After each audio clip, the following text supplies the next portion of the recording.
اور کون ہے جو تمہیں زمین کا خلیفہ بناتا ہے؟ کیا اللہ کے ساتھ کوئی اور خدا بھی یہ کام کرنے والا ہے؟ تم لوگ کم ہی سوچتے ہو. یعنی کہا جا رہا ہے کہ تم لوگوں کی سوچ جو ہے وہ بہت زیادہ محدود ہے. تم لوگ سوچتے نہیں ہو کہ یہ سارے کاموں کے کرنے والا کون ہے. کیا کوئی شریک ہو سکتا ہے ان سارے کاموں میں اللہ تعالیٰ کا؟ اور وہ کون ہے جو خشکی اور سمندر کی تاریکیوں میں تم کو راستہ دکھاتا ہے؟ اور کون اپنی رحمت کے آگے ہواؤں کو خوشخبری لے کر بھیجتا ہے؟ کہ اللہ کے ساتھ کوئی دوسرا خدا بھی یہ کام کرتا ہے؟ یعنی بار بار وہی سوال جو ہے اللہ تعالیٰ پوچھ رہے ہیں کہ ایک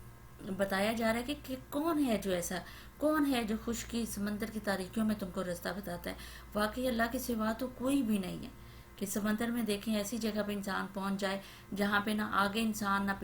جا سکتا ہے نہ پیچھے جا سکتا ہے، سوائے جس کو اللہ لے جائے. اللہ کے حکم سے سب کچھ ہو سکتا ہے اور اللہ ہی ہے. یہاں پہ وہ وحدانیت کا یقین دلایا جا رہا ہے کہ اللہ کے علاوہ کوئی نہیں ہے جو سب کچھ کر سکتا ہے. وہ بہت بالا و برتر ہے اللہ اس شرک سے جو یہ لوگ کرتے ہیں. اور وہ کون ہے جو خلق کی ابتدا کرتا ہے اور پھر اس کا اعادہ کرتا ہے؟ اور کون تم کو آسمان اور زمین سے رزق دیتا ہے؟ کہ اللہ کے ساتھ کوئی اور خدا بھی ان کاموں میں حصہ دار ہے؟ کہو کہ لاؤ اپنی دلیل اگر تم سچے ہو. ان سے کہو اللہ کے سوا آسمان اور زمین میں کوئی غیب کا علم نہیں رکھتا اور وہ نہیں جانتا کہ کب وہ اٹھائے جائیں گے. یعنی کہ ہمیں کچھ نہیں پتا. اللہ تعالیٰ کہہ رہے ہیں اگر ایسا ہے تو کوئی دلیل پیش کرو،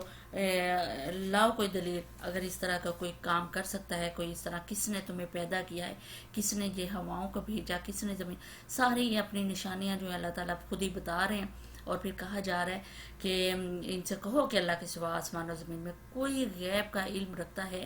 اور وہ نہیں جانتے. یہاں تک بھی ہمیں کہا جا رہا ہے کہ ہم جانتے ہی نہیں ہیں کب کس وقت ہمارا وقت آ جائے، کب کس وقت ہمیں اٹھا لیا جائے.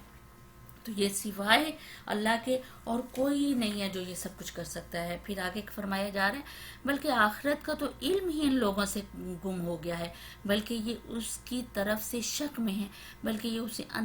سے اندھے ہیں. یہ منکرین کہتے ہیں یعنی کس چیز سے اندھے ہیں؟ ان کو شک ہے کہ ہم یہ اتنا علم ہی نہیں ہے ان لوگوں کو کہ ہم دوبارہ جو ہے مرنے کے بعد اٹھائے بھی جائیں گے.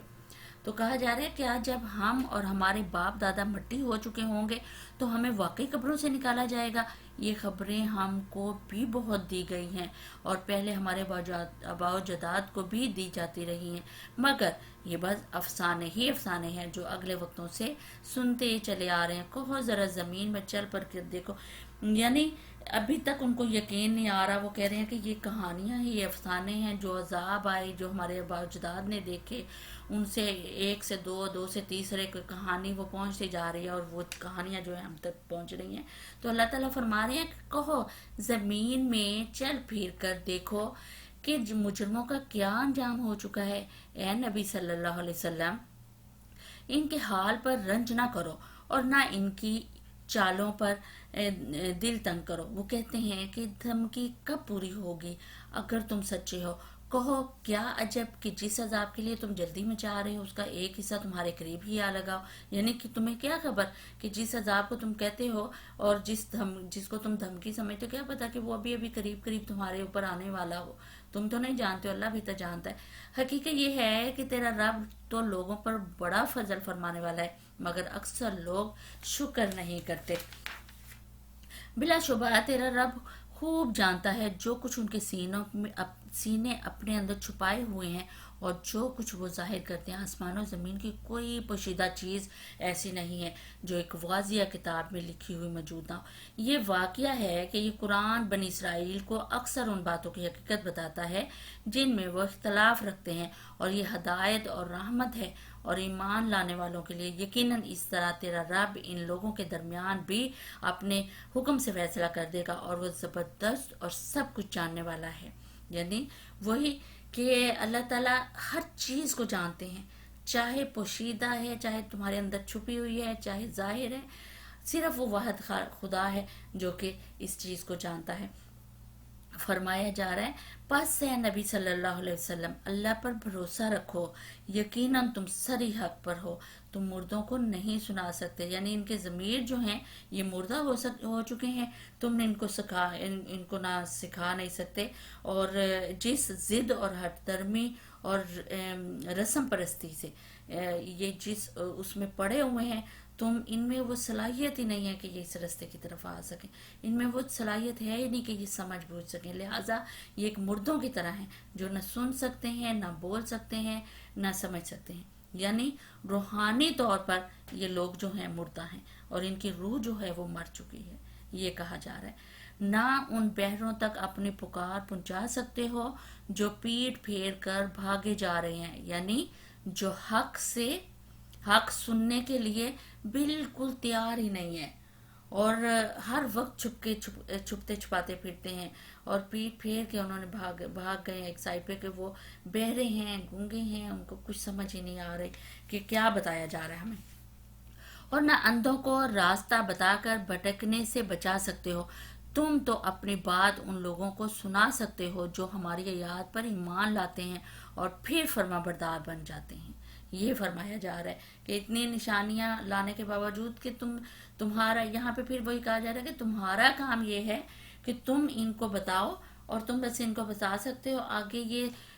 لیکن یہ اس حقیقت کو، اس حق کو سننے کے لیے تیار ہی نہیں ہے، اور جو خود سننے کے لیے تیار نہیں ہو سکتا تو پھر اسے کوئی کیسے زبردستی اس کو سنا سکتا ہے، تو یہ بتایا جا رہا ہے یہاں پہ۔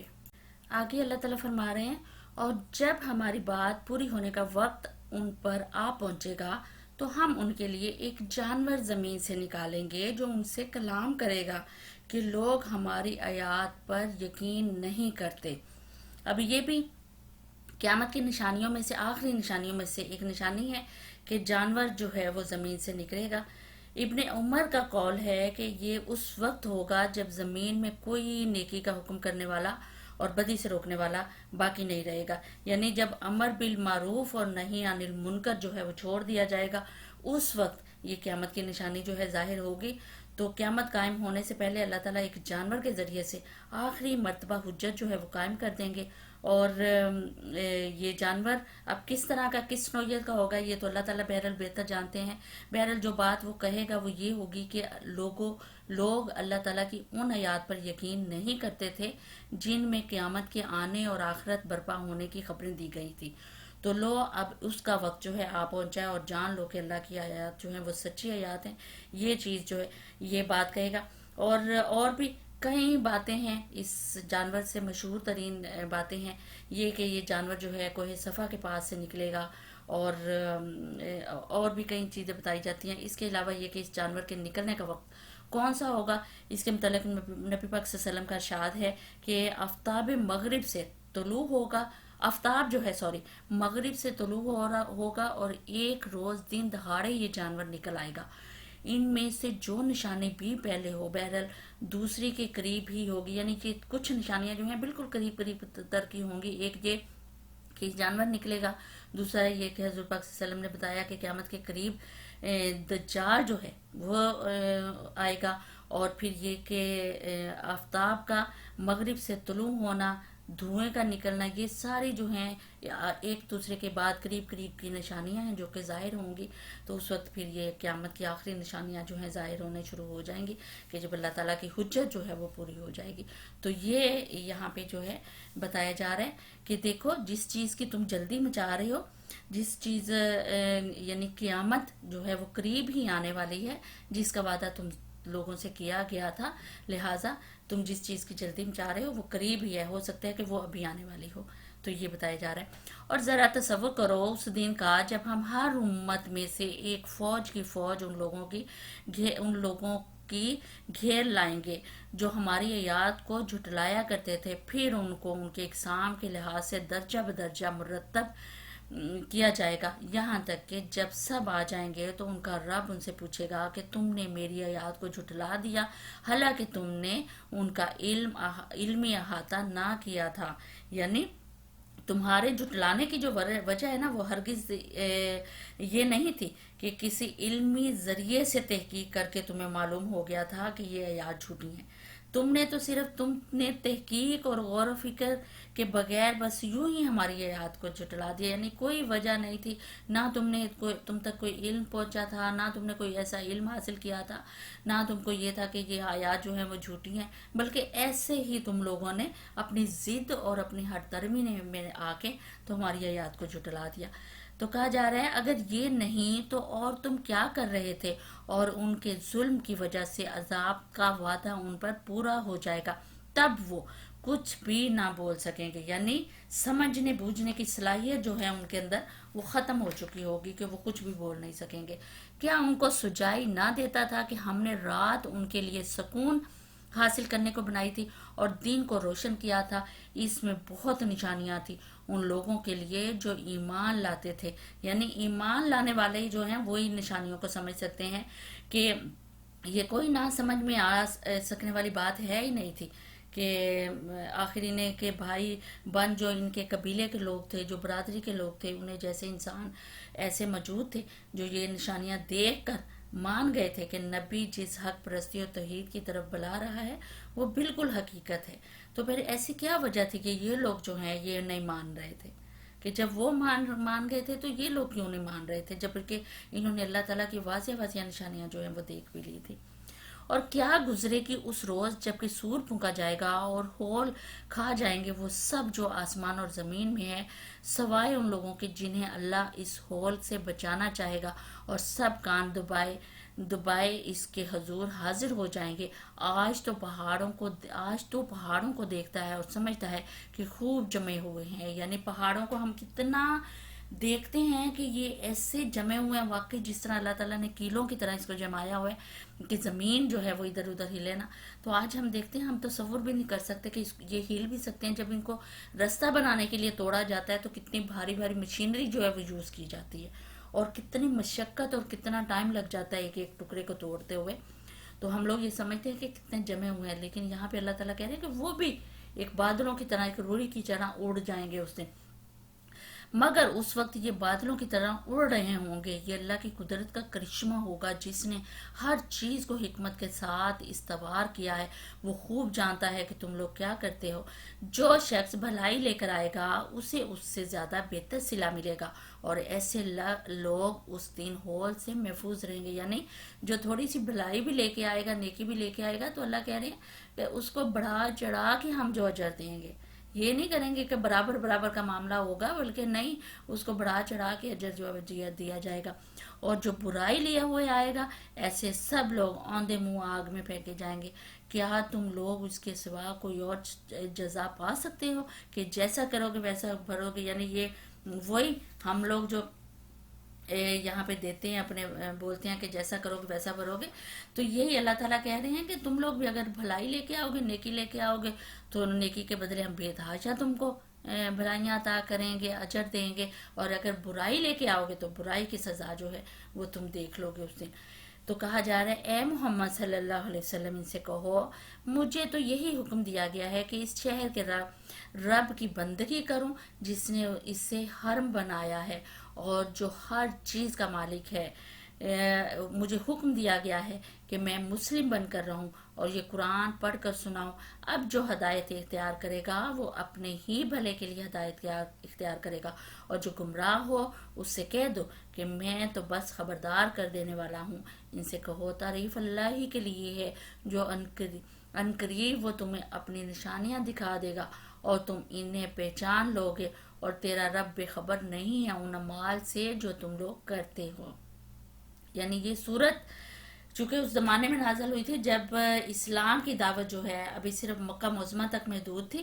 اور مخاطب بھی صرف مکہ کے لوگ ہی تھے، تو اسی لیے یہاں پہ ان لوگوں کو خصوصاً کہا جا رہا ہے کہ حرم کے لوگوں کو بتایا جا رہا ہے کہ میرے رب کی بندگی جو ہے وہ کرو، اور مجھے کہا جا رہا ہے کہ مجھے اس شہر کے رب کی بندگی کا حکم دیا گیا ہے۔ اس کے ساتھ اس رب کی خصوصیات جو ہیں وہ بیان کی گئی ہیں کہ اس نے اس حرم کو بنایا ہے، اور اس سے کفار مکہ کو متنبہ کرنا بھی مقصود ہے کہ جس خدا کا تم پر اتنا بڑا احسان ہے، اس نے عرب کی انتہائی بدامنی اور فساد خون ریزی سے لبریز سرزمین میں تمہارے اس شہر کو امن کا شہر جو امن کا گہوارہ جو ہے وہ بنا دیا، اور جس کے فضل سے تمہارا یہ شہر جو ہے پورے ملک عرب کا مرکز، واحد مرکز جو ہے وہ بن گیا ہے، عقیدت والا مرکز جو ہے وہ بن گیا ہے۔ تو تم اس کی ناشکری نہ کرو، بلکہ تم اس کے اوپر ایمان لاؤ اور اس کا حکم مانو اور اس کی شکر گزار بندے جو ہے بنو۔ یہ سبق جو ہے اس میں اب دیا جا رہا ہے۔ یہ سورہ نمل جس کو ہم نے سمجھنے کی کوشش کی۔ آگے جو صورت ہے وہ سورہ قصص میں دیکھتے ہیں کہ اللہ تعالیٰ کیا فرما رہے ہیں، کیا حکم ہے اللہ تعالیٰ کا۔ سورہ قصص ترتیب کے لحاظ سے 28 نمبر ہے، نزول کے اعتبار سے 49 نمبر ہے۔ قصص کا مطلب ہے کہ قصے کی جمع ہے، کہانیاں، داستانیں۔ تو اس میں بھی کیونکہ حضرت موسیٰ کے حالات جو ہیں وہ پیچھے بھی دیکھے تو اس ترتیب سے آ رہے ہیں کہ پہلے ہم نے دیکھا کہ مدین سے واپس آ رہے تھے، اب اس صورت میں ہم نے دیکھیں گے کہ مدین کیسے پہنچے وہ، اور جو آخری دور تھے وہ پہلی صورتوں میں آئے ہیں۔ اب اس صورت میں پہلے کا دور جو ہے وہ آیا ہے، یعنی پہلے آخری دور جو ہے وہ ہم نے پہلی صورتوں میں دیکھا ہے، اب اس صورت میں ہم دیکھیں گے کہ پہلے کا دور جو ہے وہ آیا ہے۔ پھر اس کے علاوہ ہم دیکھیں گے کہ حضرت موسیٰ علیہ السلام کے قصے کے مختلف اجراء جو ہیں ان میں بیان کیے گئے ہیں اس صورت میں، وہ باہر مل کر ایک پورا قصہ جو ہے وہ بن جاتا ہے۔ اور حضرت موسیٰ اپنے اہل و عیال کو لے کر پھر جا رہے ہیں، اچانک انہوں نے ایک آگ دیکھی، وہاں اس کی تفصیل، یہ سارا جو ہم پیچھے دیکھتے بھی آئے ہیں وہ سارا ہے۔ پھر اس کے بعد اس میں جو دیکھیں گے کہ ان اعتراضات کو بھی اللہ تعالیٰ نے رد کیا ہے، اور وہ کیا ہے کہ جو نبی پاک صلی اللہ علیہ وسلم کی رسالت پر یہ لوگ وارد کیے جا رہے تھے اور یعنی اعتراضات کر رہے تھے آپ صلی اللہ علیہ وسلم کی رسالت پہ، اور جو آپ صلی اللہ علیہ وسلم پہ ایمان لانے کے لیے پیش کیے جاتے تھے، اس غرض کے لیے سب سے پہلے حضرت موسیٰ علیہ السلام کا قصہ جو ہے بیان کیا گیا، اور اس کے بعد پھر یہ کہ اللہ تعالیٰ جو کچھ کرنا چاہتا ہے اس کے لیے وہ غیر محسوس طریقے سے اسباب و ذرائع وہ سارا کچھ جو ہے فراہم کر دیتے ہیں۔ اس طرح کی ساری چیزیں جو ہم وقتاً فوقتاً اس میں دیکھیں گے اس صورت میں انشاءاللہ تعالیٰ۔ بسم اللہ الرحمن الرحیم۔ طاسین میم، یہ کتاب مبین کی آیات ہیں۔ ہم موسیٰ اور فرعون کا کچھ حال ٹھیک ٹھیک تمہیں سناتے ہیں، ایسے لوگوں کے فائدے کے لیے جو ایمان لائے ہیں، یعنی جو لوگ بات ماننے کے لیے تیار ہی نہ ہوں ان کو سنانا تو بیکار ہے۔ البتہ مخاطب وہ لوگ ہیں جنہوں نے ذرا ہٹ درمی جو ہے وہ چھوڑ دی ہے اور وہ سننا چاہتے ہیں، تو ان لوگوں سے گفتگو کی جا سکتی ہے، ان کو مخاطب کیا جا رہا ہے۔ واقعہ یہ ہے کہ فرعون نے زمین میں سرکشی کی اور اس کے باشندوں کو گروہوں میں تقسیم کر دیا۔ ان میں سے ایک گروہ کو وہ ذلیل کرتا تھا، یعنی کون؟ فرعون جو تھا، ایک گروہ یعنی بنی اسرائیل کو وہ ذلیل کرتا تھا، اس کا ذکر ہے۔ اس کے لڑکوں کو قتل کرتا اور اس کی لڑکیوں کو جیتا رہنے دیتا تھا۔ فی الواقعہ وہ مفسد لوگوں میں سے تھا، یعنی کہ فساد کرنے والے لوگوں میں سے تھا، کہ لڑکیوں کو وہ چھوڑ دیتا تھا اور لڑکوں کو جو وہ قتل کر دیتا تھا۔ اب یہاں دیکھیں، ہم دیکھتے ہیں کہ شروع سے سٹارٹ سے یہ جو قصہ جو ہے نا پیچھے ہم نے پچھلی صورتوں میں دیکھا، جیسے پہلے بھی ذکر کیا ہے کہ آخر والے صورتوں کے جو پہلے کے یوں غرق ہوا اور مدین، پھر یوں مدین سے واپسی پہ آتے ہوئے آگ دیکھی، یہ وہ سارا۔ لیکن اس صورت میں ہم دیکھیں گے کہ سٹارٹ سے قصہ جو ہے وہ حضرت موسیٰ کے بارے میں بیان ہو رہا ہے۔ تو کہا جا رہا ہے کہ اور ہم یہ ارادہ رکھتے تھے کہ مہربانی کریں ان لوگوں پر جو زمین میں ذلیل کر کے رکھے گئے تھے، انہیں پیشوا بنا دیں۔ یعنی اللہ تعالیٰ کیا ارادہ رکھتے تھے کہ جو ذلیل کیا جا رہا ہے گروہ، یعنی بنی اسرائیل کا گروہ، انہیں امام بنا دیں، یعنی ان کو اقتدار اب بخشا جائے، ان کو وارث بنایا جائے اس سرزمین کا۔ تو اللہ تعالیٰ یہ چاہتے تھے، تو اس لیے پھر حضرت موسیٰ علیہ السلام کی پیدائش جو ہے وہ ہوئی، اور حضرت موسیٰ کو جو ہے وہ بنا کے بھیجا گیا پیغمبر ان کی رہنمائی کے لیے۔ تو ابھی سٹارٹ کا ہی کیوں ذکر ہے کہ قتل کر دیتے تھے لڑکیوں کو، اور لڑکوں کو زندہ لڑکوں کو قتل کر دیا اور لڑکیوں کو زندہ رہنے دیا۔ تو اللہ تعالیٰ کہہ رہے ہیں کہ اب اور انہی کو وارث بنائیں، یعنی بنی اسرائیل کو وارث بنانا چاہتے ہیں اللہ تعالیٰ، اور زمین میں ان کو اقتدار بخشیں، اور ان سے فرعون و حامان اور ان کے لشکروں کو وہی کچھ دکھلا دیں جس کا انہیں ڈر تھا۔ اب یہ حمان جو ہے یہ کون ہے؟ یہاں پہ فرسٹ ٹائم جو ہے حمان کا ذکر آیا ہے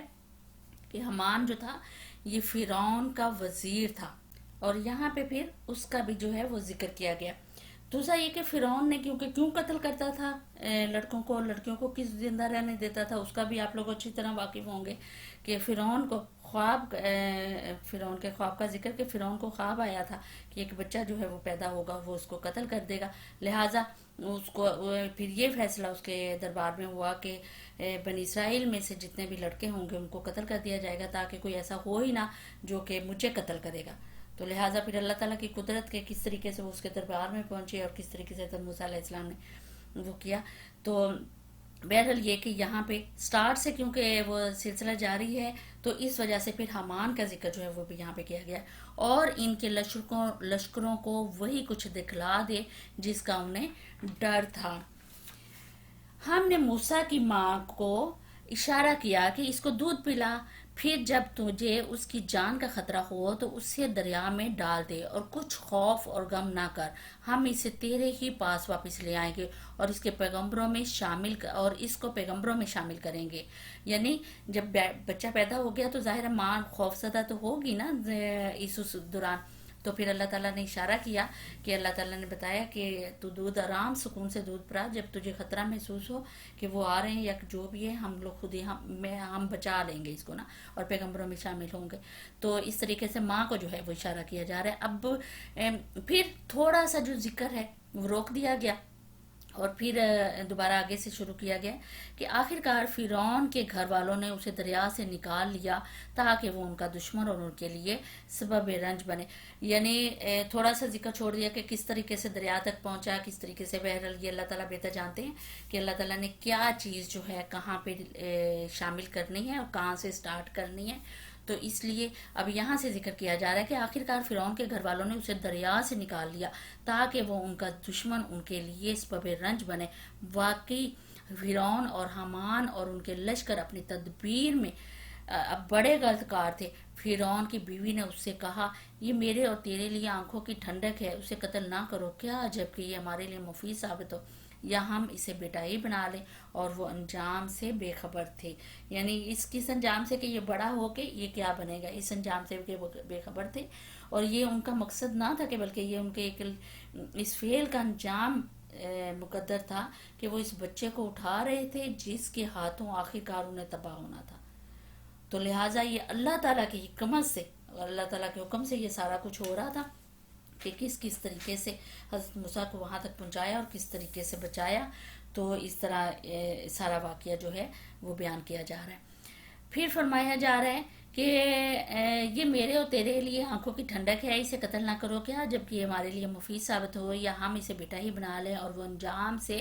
بے خبر تھے۔ ادھر موسیٰ کی ماں کا دل اڑا جا رہا تھا، وہ اس کا راز فاش کر بیٹھتی اگر ہم اس کی ڈھارس نہ باندھتے تو، یعنی کہ وہ رو لیتی، یا ظاہر ماں تھی اپنا دل ہلکا کرتی یا بول لیتی کہ کیا کرے، لیکن کیونکہ اللہ تعالیٰ جو ہیں وہ ان کے ساتھ تھے اس کے، اس وجہ سے اللہ تعالیٰ نے ڈھارس بندھائی۔ اور یہ اللہ تعالیٰ فرما رہے ہیں کہ ہو سکتا ہے وہ راز فاش کر ہی دیتی تاکہ وہ ہمارے وعدے پر ایمان لانے والوں میں سے ہو۔ اس نے بچے کی بہن سے کہا، اس کے پیچھے پیچھے جا، چنانچہ وہ الگ سے اس کو اس طرح دیکھتی رہی کہ دشمنوں کو اس کا پتہ نہ چلے، اور ہم نے بچے پر پہلے ہی دودھ پلانے والیوں کی چھاتیاں حرام کر دی تھی، یعنی کہ جس کو بھی دودھ پلانے کے لیے بلایا جاتا تھا وہ ظاہر ہے اللہ تعالیٰ کے حکم سے نہیں پلا پاتی تھی اور نہیں پیتا تھا بچہ۔ تو یہ سارا واقعہ تو کیونکہ اللہ تعالیٰ نے تو اسی کی ماں سے وعدہ کیا ہوا تھا کہ ہم ہی تمہیں وہاں تک پہنچائیں گے۔ یہ حالت دیکھ کر اس لڑکی نے ان سے کہا، میں تمہیں ایسے گھر کا پتہ بتاؤں جس کے لوگ اس کی پرورش کا ذمہ لیں اور خیر خواہی کے ساتھ اسے رکھیں۔ اس طرح ہم موسیٰ کو اس کی ماں کے پاس پلٹا لائے تاکہ اس کی آنکھیں ٹھنڈی ہوں اور وہ غمگین نہ ہو اور جان لیں کہ اللہ کا وعدہ سچا ہے، مگر اکثر لوگ اس بات کو نہیں جانتے۔ جب موسیٰ اپنی پوری جوانی کو پہنچ گیا اور اس کا نشوونما مکمل ہو گیا، ابھی وہ درمیان کا وہ سارا بچپنا کیسے گزرا، کس طریقے سے گزارا، وہ پھر یہاں پہ چھوڑا گیا ہے، اور یہ کہا گیا ہے کہ اب موسیٰ جو ہے وہ بھرپور اپنی جوانی کو پہنچ گیا، یعنی نشوونما جو ہے وہ ہو گئی۔ اور پھر اب اللہ تعالیٰ کے آگے حکم کر رہے ہیں کہ تو ہم نے اس کو حکم اور علم عطا کیا، ہم نیک لوگوں کو ایسی ہی جزا دیتے ہیں، یعنی حکم سے مراد حکمت، حکم عطا کیا اور پھر دنائی دی، فہم دیا، قوت فیصلہ دیا، علم دیا، دنیاوی بھی اور دینی بھی، دونوں علم سے نوازا،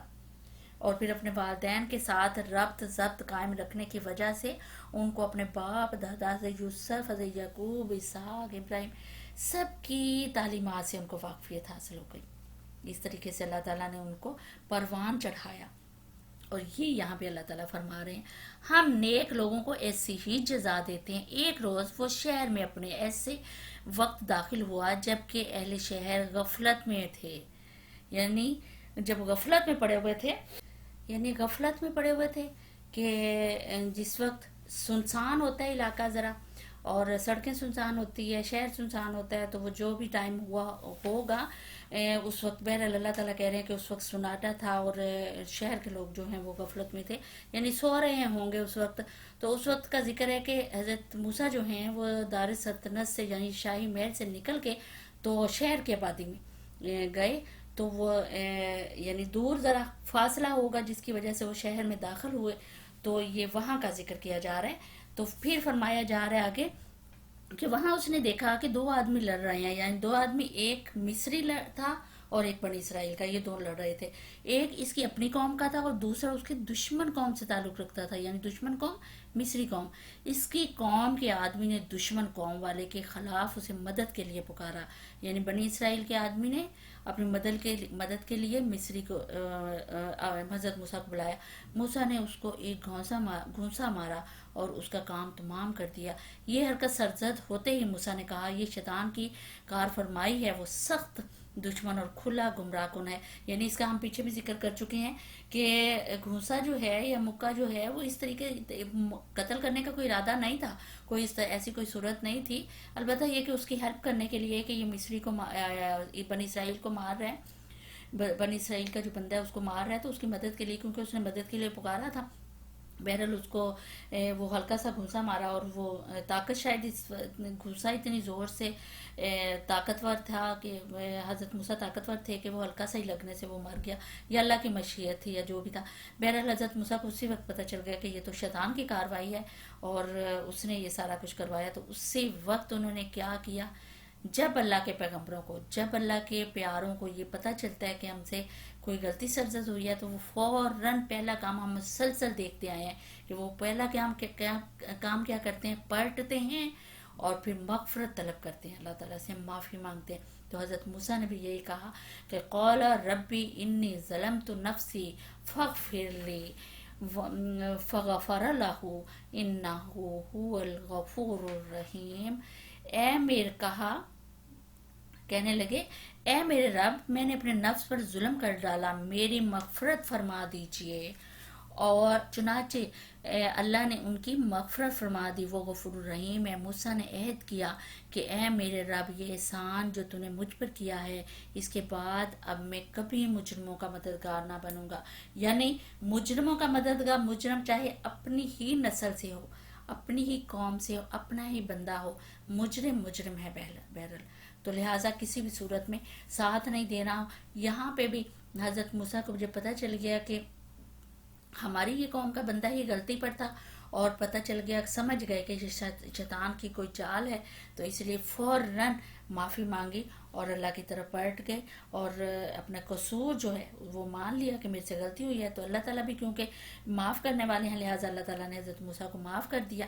اور یہ ایک احسان اللہ تعالیٰ پھر فرمایا کہ یہ احسان اللہ تعالیٰ آپ کا میرے اوپر کہ آپ نے مجھے معاف کر دیا، اور یہ احسان کا کہ میرا فعل چھپا رہ گیا اور دشمن قوم کے کسی فرد نے مجھ کو نہیں دیکھا اور مجھے بچ نکلنے کا موقع دیا، یعنی اس چیز کا احسان جو ہے وہ حضرت موسیٰ نے وہ کیا۔ اس کے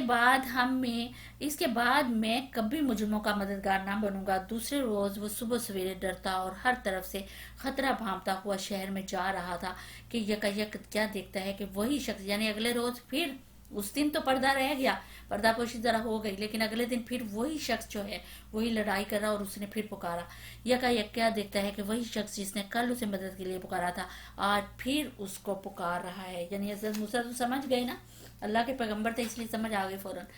موسیٰ نے کہا تو بڑا ہی بیکار ہوا آدمی ہے، بہکا ہوا سوری آدمی ہے، یعنی جھگڑالو آدمی ہے۔ پھر جب موسیٰ نے ارادہ کیا کہ دشمن قوم کے آدمی پر حملہ کرے تو وہ پکار اٹھا، اے موسیٰ، کیا آج تم مجھے اس طرح قتل کرنے لگا ہے جس طرح کل ایک شخص کو قتل کر چکا ہے؟ تو اس ملک میں جبار بن کر رہنا چاہتا ہے، اصلاح کرنا نہیں چاہتا۔ یعنی وہ مصری آدمی جو ہے وہ خود ہی پکار اٹھا اس چیز کے اوپر کہ کیا موسیٰ تم نے کل جو اس طرح اس کو قتل کیا تھا، کہ آج تم مجھے بھی قتل کرنا چاہتا ہے؟ اس کے بعد ایک آدمی شہر کے پرلے سرے سے دوڑتا ہوا آیا اور بولا، موسیٰ، سرداروں میں تیرے قتل کے مشورے ہو رہے ہیں، یہاں سے نکل جا، میں تیرا خیر خواہ ہوں۔ یہ خبر سنتے ہی موسیٰ ڈرتا اور سہمتا نکل کھڑا ہوا۔ اس نے دعا کی کہ اے میرے رب، مجھے ظالموں سے بچا لے۔ یعنی پھر دعا کی کہ اس کا مطلب ہے کہ پتہ چل گیا کہ قتل جو ہے موسیٰ نے کیا تھا، کل والا بھی اور آج والا بھی اس نے، اللہ تعالیٰ نے رہنمائی کی ان کی، حضرت موسیٰ علیہ السلام کی۔ خیر ظاہر ہے انسان تھے، جب پتہ چلا کہ قتل کے منصوبے ہو رہے ہیں اور سارا کچھ ہو رہا ہے تو انسان تھے، لہٰذا ڈر کے سہم کے تو وہاں سے نکل گئے اور پھر رہنمائی اللہ سے مانگی۔ مصر سے نکل کر جب موسیٰ نے مدین کا رخ کیا تو اس نے کہا، امید ہے کہ میرا رب مجھے ٹھیک راستہ پر ڈال دے گا۔ اور جب وہ مدین کے کنویں پر پہنچا تو اس نے دیکھا کہ بہت سے لوگ اپنے جانوروں کو پانی پلا رہے ہیں اور ان سے الگ ایک طرف دو عورتیں اپنے جانوروں کو روک رہی ہیں۔ موسیٰ نے ان عورتوں سے پوچھا، تمہیں کیا پریشانی ہے؟ انہوں نے کہا، ہم اپنے جانوروں کو پانی نہیں پلا سکتے جب تک یہ چرواہے اپنے جانور نہ نکال لے جائیں، اور ہمارے والد ایک بہت بوڑھے آدمی ہیں۔ یہ سن کر موسیٰ نے ان جانوروں کو پانی پلا دیا، پھر ایک سائے کی جگہ جا بیٹھا اور بولا، ربی انی لما انزلت الی من خیر فقیر۔ یہ انتہائی عاجزی کی دعا ہے، یاد رکھنی چاہیے اور یاد بھی کرنی چاہیے۔ بہت زیادہ اللہ تعالیٰ کو اپنی طرف یعنی کہ محتاج بننے کے لیے اللہ تعالیٰ کا دعا ہے، بڑی عاجزی کے ساتھ، اس کے ساتھ اللہ تعالیٰ سے اگر یہ دعا کی جائے تو اللہ تعالیٰ ضرور جو ہیں وہ مدد بھی کرتے ہیں اور قبول بھی کرتے ہیں دعا کو۔ کہا، کچھ دیر نہ گزری تھی کہ ان دونوں عورتوں میں سے ایک شرم و حیا کے ساتھ چلتی ہوئی اس کے پاس آئی اور کہنے لگی، میرے والد آپ کو بلا رہے ہیں۔ یعنی عورتوں نے جا کے اپنے والد سے ذکر کیا ہوگا کہ اس طرح ہمارے فلاں آدمی نے ہمارے جانوروں کو پانی پلا دیا ہے، تو بہرحال وہ پھر حضرت موسیٰ کو بلانے کے لیے آ گئی۔ میرے والد آپ کو بلا رہے ہیں تاکہ آپ نے ہمارے لیے جانوروں کو پانی جو پلایا ہے اس کا اجر آپ کو دیں۔ موسیٰ جب اس کے پاس پہنچا اور اپنا سارا قصہ اسے سنایا تو اس نے کہا، کچھ خوف نہ کرو، اب تم ظالم لوگوں سے بچ نکلے ہو۔ ان دونوں عورتوں میں سے ایک نے اپنے باپ سے کہا، ابا جان، اس شخص کو نوکر رکھ لیجئے، بہترین آدمی ہے، جسے آپ ملازم رکھیں وہی ہو سکتا ہے جو مضبوط اور امانت دار ہو۔ یعنی اس کی حضرت موسیٰ کی امانت داری اور اس کا پتہ چل گیا تھا کہ بغیر اجر کے انہوں نے مدد کی یا بغیر کسی چیز کی طلب کرنے سے مدد کر دی ہے، تو لہٰذا یہ مدد کرنے والا کوئی اچھا آدمی ہے۔ تو انہوں نے سفارش کی کہ ان کو نوکر کے طور پہ ہم اپنے پاس رکھ لیتے ہیں۔ اس کے باپ نے موسیٰ سے کہا، میں چاہتا ہوں کہ اپنی ان دو بیٹیوں میں سے ایک کا نکاح تمہارے ساتھ کر دوں، بشرطے کہ تم 8 سال تک میرے ہاں ملازمت کرو۔ یعنی سمجھے کہ یہ مہر کا معاملہ تھا، کہ یعنی مہر جو ہے اس کے عوض 8-10 سال کام تمہیں کرنا پڑے گا، میری بیٹی سے شادی کر لو۔ تو یہ کہا جا رہا ہے کہ 8 سال تک میرے ہاں ملازمت کرو، اور اگر 10 سال پورے کر دو تو یہ تمہاری مرضی ہے، میں تم پر سختی نہیں کرنا چاہتا، تم انشاءاللہ مجھے نیک آدمی پاؤ گے۔ موسیٰ نے جواب دیا، یہ بات میرے اور آپ کے درمیان طے ہو گئی، ان دونوں مدتوں میں سے جو بھی میں پوری کر دوں اس کے بعد پھر کوئی زیادتی مجھ پر نہ ہو، اور جو کچھ قول و قرار ہم کر رہے ہیں اللہ اس پر نگہبان ہے۔ یعنی کہ جو یہ بات ہو رہی ہے کہ اس طرح سے 8-10 سال کام کرنے کی، تو لہٰذا اب یہ طے پا گیا کہ میں کروں گا کام، پھر اس کے بعد میں آزاد ہوں، میں جہاں چاہے جا سکتا ہوں، یہ بات طے ہوئی۔ جب موسیٰ نے مدت پوری کر دی اور وہ اپنے اہل و عیال کو لے کر چلا تو طور کی جانب اس کو ایک آگ نظر آئی۔ اس نے اپنے گھر والوں سے کہا، یعنی اپنی بیوی سے کہا، ٹھہرو، میں نے ایک آگ دیکھی ہے، شاید کہ میں وہاں سے کوئی خبر لے آؤں۔ اب وہ نا مصر واپس آ رہے تھے، مدین سے مصر واپس آ رہے تھے۔ مصر واپس آتے ہوئے ہم نے پیچھے بھی ذکر کیا کہ واپس آتے ہوئے وہ بجائے اس کے کہ انہوں نے سیدھا رستہ وہ کرنے کی بجائے وہ جنگل کے رستے سے آئے، اور جنگل میں پھر وہ رستہ بھول گئے اور اس طریقے سے وہ کوہ سینا کے پاس کوہ طور کے پاس پہنچ گئے. تو یہاں کا ذکر کیا جا رہا ہے کہ کوئی خبر لے آؤں یا اس آگ سے کوئی انگارہ ہی اٹھا لاؤں جس سے تم تاپ سکو. وہاں پہنچا تو وادی کے دائیں کنارے پر مبارک خطے میں ایک درخت سے پکارا گیا کہ اے موسیٰ، میں ہی اللہ ہوں، سارے جہان والوں کا مالک. اور حکم دیا گیا کہ پھینک دے اپنی لاٹھی. جو ہی کہ موسیٰ نے دیکھا کہ وہ لاٹھی سانپ کی طرح بل کھا رہی ہے تو وہ پیٹ پھیر کر بھاگا. یہ واقعہ ہم بار بار یہاں سے پچھلا جو واقعہ ہے وہ فرسٹ ٹائم ہم نے دیکھا ہے. البتہ یہ واقعہ جو ہے بار بار پیچھے ہم دیکھ چکے ہیں. جو ہی کہ موسیٰ نے دیکھا کہ لاٹھی سانپ کی طرح بل کھا رہی ہے تو وہ پیٹ پھیر کر بھاگا اور اس نے مڑ کر بھی نہ دیکھا. ارشاد ہوا، موسیٰ پلٹ آ اور خوف نہ کر، تو بالکل محفوظ ہے. اپنا ہاتھ گریبان میں ڈال، چمکتا ہوا نکلے گا. بغیر کسی تکلیف کے اور خوف سے بچنے کے لیے اپنا بازو کھینچ لے. یہ دو روشن نشانیاں ہیں تیرے رب کی طرف سے فرعون اور اس کے درباریوں کے سامنے پیش کرنے کے لیے. وہ بڑا نافرمان لوگ ہیں. موسیٰ نے عرض کیا، میرے آقا، میں تو ان کا ایک آدمی قتل کر چکا ہوں. ڈرتا ہوں کہ وہ مجھے مار ڈالیں گے، اور میرے بھائی ہارون مجھ سے زیادہ زبان آور ہے. اسے میرے ساتھ مدد کے طور پر بھیج دیں تاکہ وہ میری تائید کرے. اس کا مطلب ہے کہ حضرت ہارون یا ان کے اور اہل و یال کے لوگ جو ہیں وہ ساتھ میں ہوں گے، جس کی وجہ سے حضرت ہارون کا ذکر یہاں پہ کیا گیا. تو یہاں پہ اب اپنے بھائی کی جو مدد ہے وہ مانگی ہے انہوں نے. اور میرا بھائی ہارون مجھ سے زیادہ زبان آور ہے، اسے میرے ساتھ مددگار کے طور پر بھیج تاکہ وہ میری تائید کرے. مجھے اندیشہ ہے کہ یہ لوگ مجھے جھٹلائیں گے. فرمایا، ہم تیرے بھائی کے ذریعے سے تیرا ہاتھ مضبوط کریں گے اور تم دونوں کو ایسی ستوت بخشیں گے کہ وہ تمہارا کچھ نہ بگاڑ سکے گا. یعنی اس طرح کا روب اور دبدبہ تمہارے اندر ڈال دیں گے ہم کہ وہ فرعون جو ہے وہ تمہارا کچھ نہیں بگاڑ سکیں گے. ہماری نشانیوں کے زور سے غلبہ تمہارا اور تمہارے پیروکار کا ہی ہوگا. پھر جب موسیٰ ان لوگوں کے پاس ہماری کھلی نشانیاں لے کر پہنچا تو اس نے کہا کہ یہ کچھ نہیں ہے مگر بناوٹی جادو. یعنی جو جادوگروں کو بلایا گیا تھا، یہ کہا جا رہا ہے کہ یہ بناوٹی جادو ہے. جب کھلی نشانیاں دیکھ لی تو فرعون نے کہا کہ یہ بناوٹی جادو ہے، تو لہٰذا اس کے علاوہ یہ کچھ نہیں ہے. اور یہ باتیں تو ہم نے اپنے باپ دادا کے زمانے میں کبھی سنی ہی نہیں ہیں. موسیٰ نے جواب دیا، میرا رب اس شخص کے حال سے خوب واقف ہے جو اس کی طرف سے ہدایت لے کر آیا ہے، اور وہی بہتر جانتا ہے آخری انجام کس کا اچھا ہونا ہے. حق یہ ہے کہ ظالم کبھی فلاح نہیں پاتے. اور فرعون نے کہا، اے اہل دربار، میں تو اپنے سوا تمہارے کسی خدا کو نہیں جانتا. یعنی میں تو صرف اپنے آپ کو خدا مانتا ہوں تم لوگوں کا، لہذا اس کے علاوہ میں کسی خدا کو نہیں مانتا. حامان، ذرا اینٹیں پکوا کر میرے لیے ایک اونچی عمارت تو بنواؤ. یعنی حامان جو وزیر تھا، اب اس کو کہا جا رہا ہے، اب یہاں پہ حامان کا بھی ذکر کیونکہ آ رہا ہے، وزیر تھا تو اس کو کہا جا رہا ہے کہ ذرا اینٹیں پکوا کر یعنی پکی کرو اینٹوں کو، اور پھر میرے لیے کوئی اونچی عمارت بنواؤ، شاید کہ اس پر چڑھ کر میں موسیٰ کے خدا کو دیکھ سکوں. میں تو اسے جھوٹا سمجھتا ہوں. یعنی یہ ایک طنزیہ فکر ہے جو وہ بول رہا تھا. اس نے اور اس کے لشکروں نے زمین میں بغیر کسی حق کے اپنی بڑائی کا گھمنڈ کیا اور سمجھے کہ انہیں کبھی ہماری طرف پلٹنا ہی نہیں ہے. آخر کار ہم نے اسے اور اس کے لشکروں کو اور سمندر میں پھینک دیا. اب دیکھ لو کہ ان ظالموں کا کیسا انجام ہوا. ہم نے انہیں جہنم کی طرف دعوت دینے والے پیشرو بنا دیا، اور قیامت کے روز وہ کہیں سے کوئی مدد نہ پا سکیں گے. ہم نے اس دنیا میں ان کے پیچھے لعنت لگا دی، اور قیامت کے روز وہ بڑی قباحت میں مبتلا ہوں گے. پچھلی نسلوں کو ہلاک کرنے کے بعد ہم نے موسیٰ کو کتاب عطا کی، لوگوں کے لیے بصیرتوں کا سامان بنا کر، ہدایت اور رحمت بنا کر، تاکہ شاید لوگ سبق حاصل کریں. یعنی حضرت موسیٰ علیہ السلام کو کتاب عطا کی گئی. یہاں تک قصہ جو ہے حضرت موسیٰ کو سنایا گیا. تفسیر تھوڑی جو ہے وہ ڈالی گئی اس کے اندر، یہ تفصیل سے بتایا گیا. آگے پھر کہا جا رہا ہے کہ اے محمد صلی اللہ علیہ وسلم، تم اس وقت مغربی گوشے میں موجود نہ تھے. یعنی تم اس وقت وہاں پہ موجود نہیں تھے جب یہ سارا کچھ ہو رہا تھا، جب ہم نے موسیٰ کو یہ فرمان شریعت عطا کیا، اور نہ تم شاہدین میں شامل تھے، بلکہ اس کے بعد تمہارے زمانے تک ہم بہت سی نسلیں اٹھا چکے ہیں اور ان پر بہت زمانہ گزر چکا ہے. یعنی کہ بہت نسلیں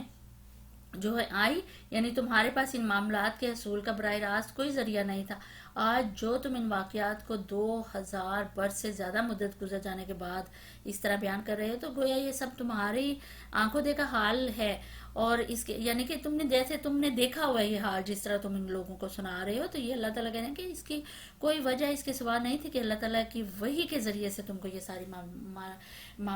معلومات جو ہیں وہ دی جا رہی تھی جن کا یہ وہ کر رہے ہیں، تو تم یہ اس کے ذریعے سے ان کو سنا رہے ہو۔ فرمایا گیا بلکہ اس کے بعد تمہارے زمانے تک ہم بہت سی نسلیں اٹھا چکے اور ان پر بہت زمانہ گزر چکا۔ تم اہل مدین کے درمیان بھی موجود نہیں تھے کہ ان کو ہماری آیات سنا رہے ہوتے، مگر اس وقت یہ خبریں بھیجنے والے ہم ہیں، اور تم طور کے دامن میں بھی اس وقت موجود نہیں تھے جب ہم نے موسیٰ کو پہلی مرتبہ پکارا تھا، مگر یہ تمہارے رب کی رحمت ہے کہ تم کو یہ معلومات دی جا رہی ہیں، یعنی کہ اللہ کا فضل ہے، اللہ کی حکمت ہے، اللہ کی رحمت ہے کہ یہ معلومات جو ہیں نبی پاک صلی اللہ علیہ وسلم کو دی جا رہے ہیں، تاکہ تم ان لوگوں کو متنبہ کرو جن کے پاس تم سے پہلے کوئی متنبہ کرنے والا نہیں آیا، شاید کہ وہ ہوش میں آئے۔ اور یہ ہم نے اس لیے کیا کہ کہیں ایسا نہ ہو کہ ان کے اپنے کیے کرتوتوں کے بدلے کوئی مصیبت جب ان پر آئے تو وہ کہیں کہ اے پروردگار تو نے کیوں نہ ہماری طرف کوئی رسول بھیجا کہ ہم تیری آیات کی پیروی کرتے اور اہل ایمان میں سے ہوتے، یعنی کہ یہ کوئی حجت جو اس طرح کی کوئی پیش نہ کر سکے، اس طرح کا کوئی بہانہ جو ہے وہ نہ لگا سکے کہ اللہ ہمارے پاس تو کوئی آیا ہی نہیں تھا جو ہمیں راہ راست دکھاتا، تو اس وجہ سے ہم نے تمہیں ان کے پاس بھیجا ہے۔ مگر جب ہمارے ہاں سے ان کے پاس آ گیا تو وہ ان کے پاس آ گیا تو کہنے لگے کیوں نہ دیا گیا اس کو وہی کچھ جو موسیٰ کو دیا گیا، کیونکہ وہ جانتے تھے تو رایت ان کے پاس موجود تھی اور ان کو پتا تھا کہ حضرت موسیٰ کے پاس سے نشانے ان کے علماء جو تھے، اور نبی پاک صلی اللہ علیہ وسلم کو پیچھے یہ واقعہ اس لیے یاد کرائے جا رہے ہیں کہ ان کو بتایا جائے کہ آپ تو امی ہیں۔ حضرت نبی پاک صلی اللہ علیہ وسلم تو ان پڑھ تھے، ظاہر ہے وہ اس وقت موجود بھی نہیں تھے اور نہ پڑھنا لکھنا جانتے تھے،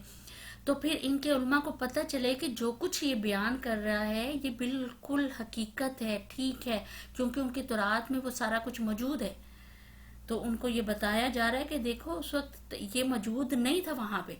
اور محمد صلی اللہ علیہ وسلم کو بھی کہا جا رہا ہے کہ تم اس وقت موجود نہیں تھے، لیکن ہماری مہربانی اور ہماری عنایت اور ہماری حکمت کہ ہم تمہیں وہ ساری معلومات جو ہیں وہ دے رہے ہیں۔ اور ادھر کفار کو یہ مطلب بھی کیا جا رہا ہے کہ دیکھو یہ ان پڑھ ہے، یہ نہ وہاں پہ موجود تھا نہ اس کو پتا تھا، اور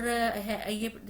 یعنی پڑھا لکھا بھی نہیں ہے، پڑھنا لکھنا بھی نہیں جانتا، تو اس کے ذریعے سے ایک ایک بات جو ہے وہ ٹھیک اس کے منہ سے نکل رہی ہے اسی طرح سے کہ جیسے یہ وہاں پہ موجود ہو۔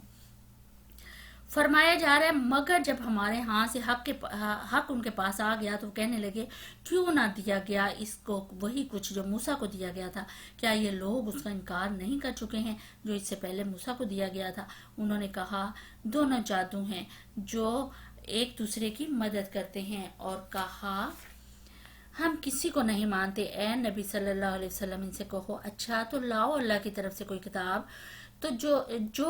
ان دونوں سے زیادہ ہدایت بخشنے والی ہے، اگر تم سچے ہو میں اس کی پیروی اختیار کروں گا۔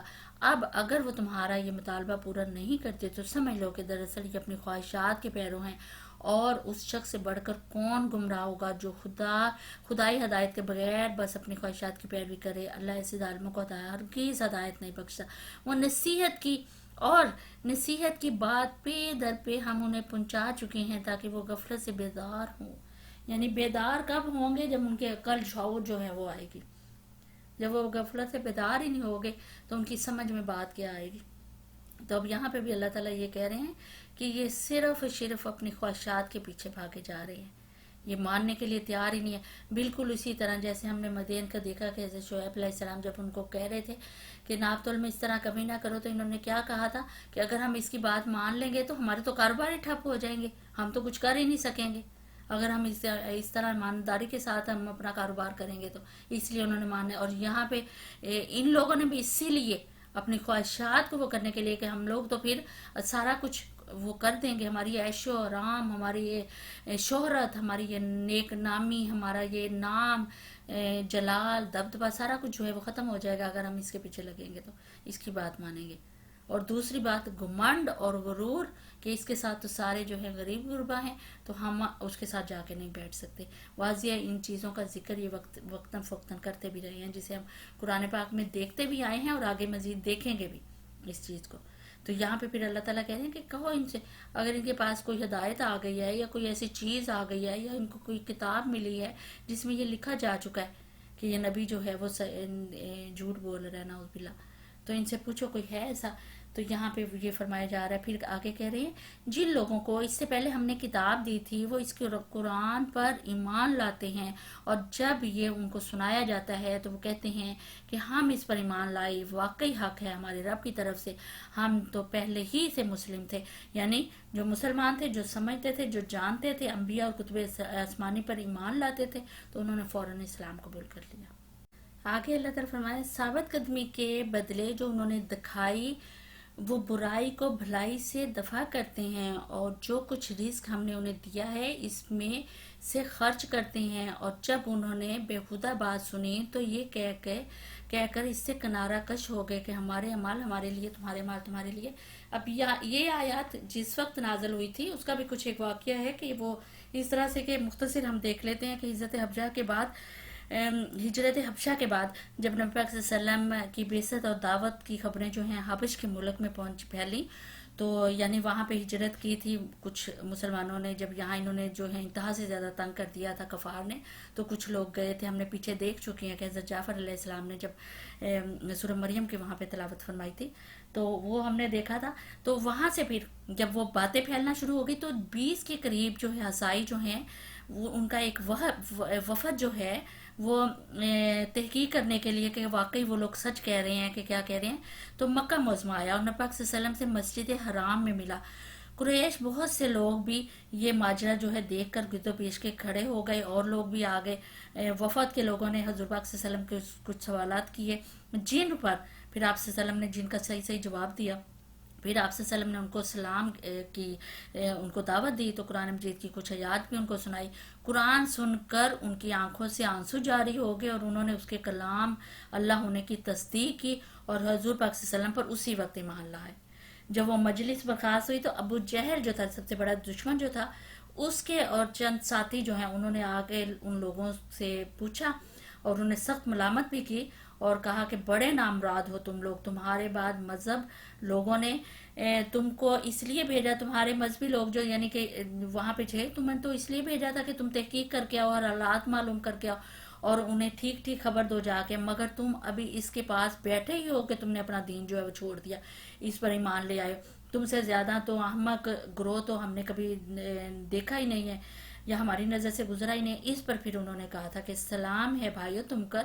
تم کو یعنی کہ وہ جو حبش سے لوگ آئے تھے وفد آیا تھا عیسائیوں کا، انہوں نے کہا تھا کہ ہم تمہارے ساتھ جہالت بازی نہیں کر سکتے، ہمیں ہمارے طریقے پر چلنے دو، تم اپنے طریقے پر چلو اور ہم اپنے آپ کو جان بوجھ کر بھلائی سے محروم نہیں کر سکتے، تمہارا دین تمہارے لیے، ہمارا دین ہمارے لیے. تو اس وقت پھر یہ آیات جو ہیں یہ نازل ہوئی تھی.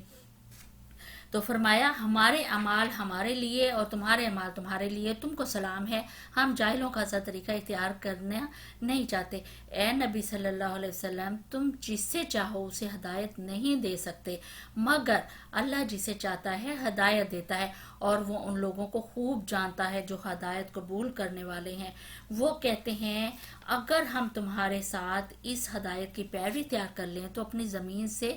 اچک لیے جائیں گے. یعنی اچک لیے جائیں گے یعنی ان کو اپنی موت نظر آ رہی تھی کہ اگر وہ حق کو مان لیں گے. وہ سمجھتے تھے کہ جو دولت، جو اثر و رسوخ، جو آج دنیا میں جو کچھ انہوں نے کمایا ہوا ہے، جو آج ان کو حاصل ہے، یہ سارا ختم ہو جائے گا. اور ان کو اس چیز کا ڈر تھا کہ اگر کلمہ جو ہے وہ حق قبول کرتے ہیں تو پھر ہم اس سرزمین میں ایسے بے یار و مددگار ہو جائیں گے کہ یہ سارے چیل کوے یعنی جو ہم سے نیچے لوگ ہیں یہ سارے جو ہیں ہمیں اسی طرح کیٹ کووں کی طرح ہماری بوٹیاں جو ہے نوچ لیں گے. بالکل اسی طرح جیسے ابھی ہم نے ذکر کیا کہ مدین والے بھی کس طریقے سے ڈرتے تھے کہ اگر ہم نے اسلام قبول کر لیا، ہم نے حق قبول کر لیا تو پھر ہمارا سارا یسر و رسوخ، ہمارا یہ سارا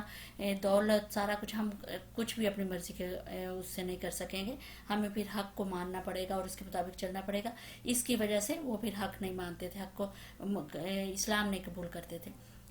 کیا یہ واقعہ نہیں ہے کہ ہم نے ایک پرامن حرم کو ان کے لیے جائے قیام بنا دیا، جس کی طرف ہر طرح کے ثمرات کھینچے چلے آتے تھے ہماری طرف سے رزق کے طور پر، مگر ان میں سے اکثر لوگ جانتے نہیں ہیں. یعنی حضرت ابراہیم علیہ السلام نے جب دعا کی تھی کہ اس شہر کو امن کا شہر بنا دے اور فروانی کر دے یہاں پہ ہر چیز کی، تو یہاں پہ اس چیز کا کہ ہماری وجہ سے یہ رزق یہاں پہ ہے. جو اتنی رزق کے ثمرات یہاں پہ فراوانی ہے رزق کی، وہ ہماری وجہ سے ہے. لیکن یہ لوگ ہماری اس نشانی کو سمجھتے نہیں اور دیکھتے نہیں ہیں، مگر ان میں سے اکثر لوگ جانتے نہیں ہیں. اور کتنی ہی ایسی بستیاں ہم تباہ کر چکے ہیں جن کے لوگ اپنی معیشت پر اترایا کرتے تھے. سو دیکھ لو وہ ان کے مسکن پڑے ہوئے ہیں جن میں ان کے بعد کم ہی کوئی بسا ہو، آخرکار ہم ہی وارث ہو کر رہے. یعنی کہ وہ بھی کتنا اتراتے تھے اس چیز کے اوپر، گھمنڈ تھا، غرور تھا کہ ہمارے پاس تو یہ دولت کے خزانے ہیں، یہ ہے اس طرح کر کے. تو اللہ تعالیٰ کہہ رہے ہیں اب دیکھ لو کس طرح ان کے خالی گھر جو ہے پڑے ہوئے، کوئی رہنا بھی وہاں پہ پسند نہیں کرتا. اور تیرا رب بستیوں کو ہلاک کرنے والا نہ تھا جب تک کہ ان کے مرکز میں ایک رسول نہ بھیج دیتا جو ان کو ہماری آیات سناتا، اور ہم بستیوں کو ہلاک کرنے والے نہ تھے جب تک کہ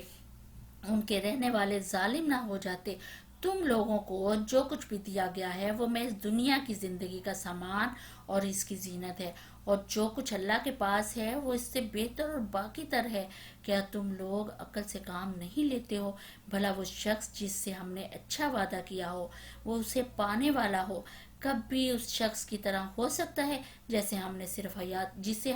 حیات زندگی کا سر و سامان دے دیا ہو، اور پھر وہ قیامت کے روز سزا کے لیے پیش کیا جانے والا. پھر وہی کہ کیا وہ شخص برابر ہو سکتا ہے جس کو دنیا کا سامان ملا ہو، جس کو آخرت کا، کیا آخرت کا سامان زیست اور دنیا کا سامان زیست برابر ہو سکتا ہے؟ نہیں ہو سکتا. کیا حق اور باطل برابر ہو سکتا ہے؟ نہیں ہو سکتا. یہاں پہ بھی اللہ تعالیٰ نے یہی کہا ہے کہ یہ چیزیں نہیں برابر ہو سکتی ہیں جن کو یہ لوگ، لیکن عقل سے یہ لوگ کام جو ہیں وہ نہیں لیتے ہیں. اور بھول نہ جائیں یہ لوگ اس دن کو جب کہ وہ ان کو پکارے گا اور پوچھے گا کہاں ہیں وہ میرے وہ شریک جن کا تم گمان رکھتے تھے، یہ قول جن پر چسپاں ہوگا. وہ کہیں گے اے ہمارے رب، بے شک یہی لوگ ہیں جن کو ہم نے گمراہ کیا تھا، انہیں ہم نے اس طرح گمراہ کیا جیسے ہم گمراہ ہوئے. ہم آپ کے سامنے برات کا اظہار کرتے ہیں، یعنی اپنی صفائی جو ہے وہ ہم آپ کے سامنے پیش کرتے ہیں کہ واقعی ہم گناہ گار ہیں، ہم نے گناہ کیے ہیں. لیکن اس دن ان کی صفائی پیش کرنے کا کوئی ان کو فائدہ نہیں ملے گا. آج ہم بھی اگر غور کریں اپنی طرف کہ جو کچھ ہے، جو نیکی کرنی ہے وہ آج ہی کرنی ہے. یہاں دنیا میں تو ہم بتھیری صفائیاں پیش کر لیتے ہیں، اگر کوئی غلطی ہو بھی جاتی ہے یا ہم اپنے آپ کو ٹھیک قبول کروانے کے لیے بے تحاشا صفائیاں پیش کر لیتے ہیں، اور پھر صفائی پیش کرتے کرتے ہم اس پہ آ بھی جاتے ہیں کہ ہمیں لوگ معاف کرتے ہیں یا یہ کہ ہماری صفائی کو لوگ قبول کر لیں. لیکن وہاں پہ کوئی صفائی کسی قسم کی نہ سفارش نہ ہماری اپنی صفائی، کچھ بھی. ہم صفائی پیش بھی کریں گے کہ ہم نے یہ گناہ کیا، غلط کیا، لیکن کچھ نہیں ہوگا اس صفائی کا. تو لہٰذا جو کرنا ہے ہمیں آج ہی کرنا ہے، جو نیکی کمانی ہے ہمیں آج ہی کمانی ہے، اور کل کے لیے ہمیں سر و سامان آج ہی اکٹھا کرنا ہے. فرمایا جا رہا ہے یہ ہماری تو بندگی نہیں کرتے تھے. پھر ان سے کہا جائے گا کہ پکارو اب اپنے ٹھہرائے ہوئے شریکوں کو. یہ انہیں پکاریں گے مگر وہ ان کو کوئی جواب نہ دیں گے، اور یہ لوگ عذاب دیکھ لیں گے. کاش یہ ہدایت اختیار کرنے والے ہوتے، یعنی کاش ہدایت اختیار کر لیتے، سیدھے رستے کی طرف آ جاتے، تو پھر ان کا بھی ٹھکانہ جو ہے وہ جنت ہوتی. اور فراموش نہ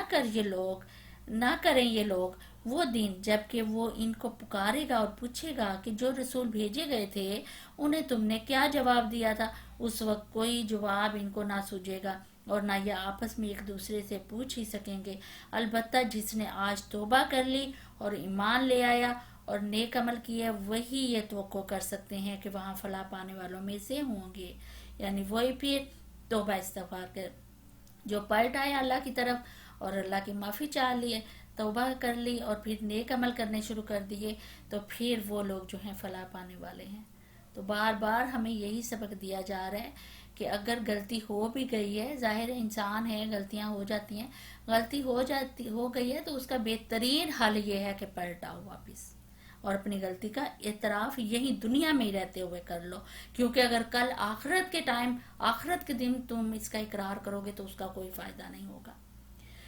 تیرا رب پیدا کرتا ہے جو کچھ چاہتا ہے، اور وہ خود ہی اپنے کام کے لیے جسے چاہتا ہے منتخب کر لیتا ہے۔ یہ انتخاب ان لوگوں کے کرنے کا کام نہیں ہے۔ اللہ پاک ہے اور بہت بالاتر ہے اس شرک سے جو یہ لوگ کرتے ہیں۔ تیرا رب جانتا ہے جو کچھ یہ دلوں میں چھپائے ہوئے ہیں اور جو کچھ ظاہر کرتے ہیں۔ وہی ایک اللہ ہے جس کے سوا کوئی عبادت کا مستحق نہیں، اس کے لیے حمد ہے دنیا میں بھی اور آخرت میں بھی۔ فرما روائی اسی کی ہے اور اسی کی طرف تم سب پلٹائے جانے والے ہو۔ اے نبی صلی اللہ علیہ وسلم،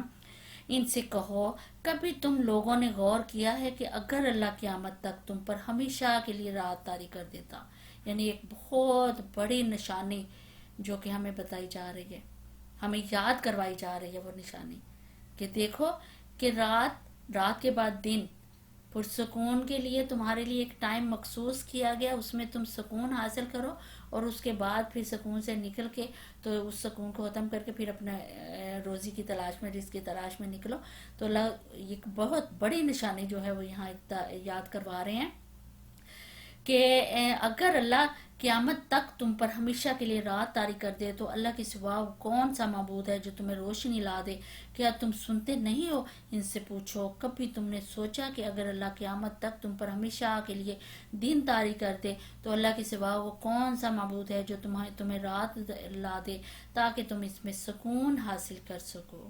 کیا تم کو سوچتا نہیں ہے یہ اس کی رحمت ہے کہ اس نے تمہارے لیے رات اور دن بنائے تاکہ تم رات میں سکون حاصل کرو، دن کو اپنے رب کا فضل تلاش کرو، شاید کہ تم شکر گزار بنو۔ یعنی دیکھیں اللہ تعالیٰ کی حکمت اور اللہ تعالیٰ کا نظام کے کس طریقے سے اللہ تعالیٰ نے ایک ایک چیز کے بارے میں سوچا اور ایک ایک چیز کو اس طرح سے ترتیب دیا جو انسان کے حق میں بہتر تھی۔ کہ یہاں پہ اللہ تعالیٰ یہی یاد دہانی کروا رہے ہیں کہ سوچو، اگر رات ہوتی تو دن نہ ہوتا تو کیا ہوتا؟ اگر دن ہی دن ہوتا تو رات نہ ہوتی تو کب سکون کرتے، کب آرام کرتے، کب اس طرح؟ آج ہم لوگ اس بے وقوفی میں ہیں کہ ہم لوگوں نے اللہ تعالیٰ کے اس نظام کو بدل دیا۔ ہم لوگ راتوں کو جاگتے ہیں اور دن کو سوتے ہیں، جبکہ اللہ تعالیٰ نے کہا ہے کہ دن کو اللہ کا فضل جو ہے وہ تلاش کرو۔ تو بہرحال یہ بھی ایک بڑا سوچنے کا مقام ہے ہمارے لیے کہ ہم کیا کر رہے ہیں، کیا نہیں کر رہے، تو ہمیں یہ سوچنا چاہیے۔ تو اللہ تعالیٰ نے رات جو ہے وہ سکون کے لیے بنائی ہے، اور دن جو ہے اپنا فضل کی تلاش کے لیے، رزق کی تلاش کے لیے بنایا ہے کہ میرا فضل تلاش کرو اور پھر ساتھ شکر ادا کرو کہ اللہ تعالیٰ کے ہی ایسا کر سکتے ہیں۔ یاد رکھیں یہ لوگ وہ دن جب کہ انہیں پکارے گا، پھر پوچھے گا کہاں ہے میرے وہ شریک جن کا تم گمان رکھتے تھے، یعنی جن کے پیچھے تم چلے جاتے تھے بغیر سوچے سمجھے کہ کیا ہو رہا ہے کیا نہیں۔ جس طرح بالکل اگر ہم پیچھے جائیں، حضرت ابراہیم علیہ السلام نے بھی کہا تھا کہ تم سوچتے نہیں ہو کہ یہ پتھر جن کو تم اپنے ہاتھوں سے بناتے ہو، نہ وہ سنتے ہیں نہ بولتے ہیں، اور جب بتوں کو توڑا بھی تھا حضرت ابراہیم نے تو علیہ السلام نے، تو وہ کلاہڑا بڑے بت کے اوپر رکھ دیا تھا، اور پھر ان سے کہا تھا کہ پوچھو، تو ان کے دل میں تھوڑا سا یہ ملال ہوا تھا کہ ہاں واقعی ہم غلط ہیں، ہم جھوٹے ہیں، یہ کیا ہم اس سے پوچھیں؟ لیکن پھر اپنی ہر درمی میں اور اپنے گمان میں وہ پھر جو ہیں وہ اس بات پہ اڑے رہے کہ نہیں تم جھوٹے ہو، تم نے یہ کیا۔ پھر فرمایا جا رہا ہے اور ہم ہر امت میں سے ایک گواہ نکال لائیں گے، پھر کہیں گے کہ لاؤ اب اپنی دلیل۔ اس وقت انہیں معلوم ہو جائے گا کہ حق اللہ کی طرف ہے، اور گم ہو جائیں گے ان کے وہ سارے جھوٹ جو انہوں نے گھڑ رکھے تھے۔ یہ واقعہ ہے قارون موسیٰ کی قوم کا ایک شخص تھا۔ اب یہاں پہ حضرت موسیٰ، یہ قارون کون تھا؟ حضرت موسیٰ علیہ السلام کے چچا کا بیٹا، چچا زاد بھائی تھا، یعنی کزن تھا حضرت موسیٰ کا، اور یہ شخص بنی اسرائیل کا ہونے کے باوجود فرعون سے جا ملا تھا۔ تو اس شخص کا یہاں پہ اب ذکر کیا جا رہا ہے باقاعدگی کے ساتھ کہ قارون کون تھا۔ تو فرمایا جا رہا ہے کہ یہ واقعہ ہے قارون موسیٰ کی قوم کا ایک شخص تھا، پھر وہ اپنی قوم کے خلاف سرکش ہو گیا، یعنی جو یہ قارون تھا یہ اپنی قوم سے باغی ہو کر اس نے دشمن طاقت کا طاقت حاصل کر لی تھی، اور جو بنی اسرائیل کو جڑ بنیاد سے ختم کر دینے پر تلے ہوئے تھے، یعنی فرعون کی جو حمایت ہے وہ حاصل کر لی تھی، اور اس قومی غداری کی بدولت اس نے فرعونی سلطنت میں یہ مرتبہ جو ہے حاصل کر لیا تھا کہ وہ کیونکہ غدار ہو گیا تھا، ادھر سے باغی ہو کے فرعون کے پاس گیا تھا، تو وہاں پہ اس نے سلطنت کا مرتبہ حاصل کر لیا تھا کہ حضرت موسیٰ فرعون کے علاوہ مصر کی دو بڑی طاقتوں کی طرف، ہستیوں کی طرف جو ہیں وہ بھیجے گئے تھے۔ وہ دو تھی، جس کا ایک ہم نے پیچھے فرعون کا وزیر یعنی حمان جس کا ہم نے ذکر پڑا، اور دوسرا یہ تھا جو کہ امیر کبیر آدمی تھا، اور اسرائیل کا یہ بندہ تھا جو ابھی ہم دیکھ رہے ہیں اس کو، یعنی قارون جو تھا، تو اس کی طرف بھیجے گئے تھے، باقی اور اتنا وہ نہیں تھا۔ تو اس کا یہاں پہ ذکر کیا جا رہا ہے کہ وہ اپنی قوم سے باغی ہو گیا تھا، اور ہم نے اس کو اتنے خزانے دے رکھے تھے کہ ان کی کنجیاں طاقتور آدمیوں کی ایک جماعت مشکل سے اٹھا سکتی تھی، یعنی کہ ایک قسم کا وہ اپنی اس کا سیٹھ تھا، مانا جاتا ہے کہ ایک قسم اتنی زیادہ دولت اللہ تعالیٰ نے اس کو دی ہوئی تھی۔ ایک دفعہ جب اس کی قوم کے لوگوں نے اس سے کہا پھول نہ جا، اللہ پھولنے والوں کو پسند نہیں کرتا، جو مال اللہ نے تجھے دیا ہے اس سے آخرت کا گھر بنانے کی فکر کر، اور دنیا میں سے بھی اپنا حصہ فراموش نہ کر، احسان کر جس طرح اللہ نے تیرے ساتھ احسان کیا، اور زمین میں فساد برپا کرنے کی کوشش نہ کر، اللہ مفسدوں کو پسند نہیں کرتا۔ یعنی اس کی قوم کے کچھ لوگوں نے اس کو سمجھانے کی کوشش کی، اس کو بتایا کہ وہ نہ کر، اللہ کی طرف واپس پلٹا اور پھولا نہ سما اتنی دولت کے اوپر، کیونکہ یہ دولت تو تجھے اللہ نے ہی دی ہے، اللہ کی ہی دین ہے یہ ساری دولت جو ہے تجھے، تو لہٰذا تو اس کے اوپر پھولے نہ سما اور واپس آ جا اپنے اس کے اوپر۔ تو اس شخص نے کیونکہ یہ غرور اور گمنڈ کہ میرے پاس یہ طاقت ہے، میرے پاس یہ دولت ہے، اس کے نشے میں یہ ہر وقت جو ہے وہ پڑا رہتا تھا، اور یہاں اس کا ذکر کیا جا رہا ہے۔ اس نے کہا یہ سب کچھ تو مجھے اس علم کی بنا پر دیا گیا ہے جو مجھ کو حاصل ہے، کیا اس کو یہ علم نہ تھا کہ اللہ اس سے پہلے بہت سے ایسے لوگوں کو ہلاک کر چکا ہے جو اس سے زیادہ قوت اور جمعیت رکھتے تھے؟ یعنی اس نے کیا کہہ دیا کہ یہ تو میری اپنی قابلیت ہے جس کی وجہ سے میں نے یہ حاصل کیا ہے، اس میں کوئی کسی کا فضل نہیں ہے اور نہ کسی کا کوئی احسان ہے، اب مجھے اس کا شکریہ ادا اس طرح سے کرنا ہے کہ جن لوگوں کے پاس نہیں ہے میں ان کو کچھ دے دلا کے ان کے اوپر احسان کروں۔ یعنی کہ اس چیز کو وہ اپنی قابلیت سمجھتا تھا، جس طرح اگر ہم آج دیکھیں کہ آج کیا ہے کہ بچہ ڈاکٹر بن گیا، انجینئر بن گیا، یا کسی لائن پہ چلا گیا، تو یا ہم کامیاب ہو گئے یا ہم ترقی کے اس معیار پہ پہنچ گئے، تو ہمارے پیچھے الفاظ کیا ہوتے ہیں کہ یہ ہماری قابلیت ہے، یہ ہماری محنت ہے کہ ہم یہاں تک پہنچے ہیں، یہ ہم نے ایسا کیا ہے۔ وہ میں جو ہم لوگ کرتے رہتے ہیں نا، وہ میں ہی ہمیں تباہ کر کے رکھ دیتی ہے۔ تو اللہ تعالیٰ نے یہاں پہ بھی ذکر کیا ہے کہ یہ تمہاری قابلیت نہیں تھی بلکہ یہ ہمارا دیا ہوا تھا، اور اس سے پہلے ہم لوگ تم سے کئی گنا زیادہ ان کو دیکھ چکے ہیں، اور جب انہوں نے بھی غرور کیا، گمنڈ کیا، تو پھر ان کو بھی ہلاک کر دیا گیا، تو لہٰذا تمہارا بھی انجام جو ہے وہ ٹھیک نہیں ہوگا۔ مجرموں سے تو ان کے گناہ نہیں پوچھے جاتے، یعنی مجرموں سے ان کے گناہ نہیں پوچھے جاتے کہ تم کو یہ سزا، ان کو تو بس سزا دے دی جاتی ہے۔ ایک روز وہ اپنی قوم کے سامنے اپنے پورے ٹھاٹھ میں نکلا، جو لوگ حیات دنیا کے طالب تھے وہ اسے دیکھ کر کہنے لگے کاش ہمیں بھی وہی کچھ ملتا جو قارون کو دیا گیا ہے، یہ تو بڑا نصیبے والا ہے۔ مگر جو لوگ علم رکھنے والے تھے وہ کہنے لگے افسوس تمہارے حال پر، اللہ کا ثواب بہتر ہے اس شخص کے لیے جو ایمان لائے اور نیک عمل کرے، اور یہ دولت نہیں ملتی مگر صبر کرنے والوں کو۔ یعنی جو ذرا کمزور ایمان کے لوگ تھے، کمزور سے وہ تو رشک کرنے لگے اس کے اوپر کہ کیسی دولت اس کو ملی ہے، کیسی شان اور ٹھاٹھ اس کا ہے، لیکن جو علم رکھنے والے تھے انہیں پتہ چل گیا تھا، وہ سمجھ گئے تھے کہ یہ آزمائش اللہ کی طرف سے، تو ان کو پتہ تھا کہ یہ اللہ تعالیٰ جو ہے وہ ازمار ہے، وہ پھر اس کے حال کے اوپر افسوس کر رہے تھے کہ یہ وہ جس اکڑ اور مغرور کے ساتھ وہ نکلا تھا۔ آخر کار ہم نے اسے اور اس کے گھر کو زمین میں دھنسا دیا، پھر کوئی اس کے حامیوں کا گروہ نہ تھا جو اللہ کے مقابلے میں اس کی مدد کو آتا، اور نہ وہ خود اپنی مدد آپ کر سکتا تھا۔ اب وہی لوگ جو کل اس کی منزلت کی تمنا کر رہے تھے وہ کہنے لگے افسوس ہم بھول گئے تھے کہ اللہ ہم اپنے بندوں میں سے جس کو چاہتا ہے رزق کا کشادہ کرتا ہے اور جس سے چاہتا ہے نپا تلا دیتا ہے۔ یعنی اللہ کی طرف سے رزق کی کشادگی اور تنگی جو ہے، جو کچھ بھی ہے وہ اللہ تعالیٰ کی طرف سے اللہ کی ایک مشیت ہے اور اللہ تعالیٰ کی مصلحتیں ہیں کہ کس کو وہ زیادہ رزق دیتا ہے اور کس کو زیادہ کم رزق دیتا ہے. اللہ اس سے بہت خوش ہے اور اسے انعام دے رہا ہے کہ جو کہ صبر سے اور برداشت کرتا ہے، صبر کرتا ہے اور اللہ تعالیٰ کی حکمتوں کو سمجھتا ہے اور اللہ تعالیٰ کی سمجھتا ہے کہ یہ اللہ تعالیٰ کی طرف سے ہے سب کچھ، کہ جس کو اللہ تعالیٰ نپت چاہتا ہے نپت اللہ رزق دیتا ہے، جسے اللہ کشادہ رزق دیتا ہے. یہ صرف اللہ ہی جانتا ہے اپنی حکمتوں کو کہ اس نے کس کے لیے کون سی حکمت جو ہے وہ رکھی ہوئی ہے. تو بہرحال ہمیں ہر حال میں اللہ تعالیٰ کا شکر ادا کرنا چاہیے، ہر حال میں اللہ تعالیٰ اس کے اوپر راضی رہنا چاہیے کہ جو اللہ تعالیٰ کر رہے ہیں وہ بہتر کر رہے ہیں، اور اللہ کی رضا میں ہی راضی رہنا جو ہے وہ کامیابی ہے. اگر اللہ نے ہم پر احسان نہ کیا ہوتا تو ہمیں بھی زمین میں دھنسا دیتا. افسوس ہم کو یاد نہ رہا کہ کافر فلاں نہیں پا سکتے، یعنی اپنے غرور اور گھمنڈ میں کہ جب وہ اپنی اترا رہا تھا اس میں، تو پھر اللہ تعالیٰ نے یہی پھر قرآن پاک میں آیا کہ ان کو اس کے خاندان کو اور اس کو اس کے اسباب سمیت اس کے مال سمیت اللہ تعالیٰ نے زمین میں دھنسا دیا تھا.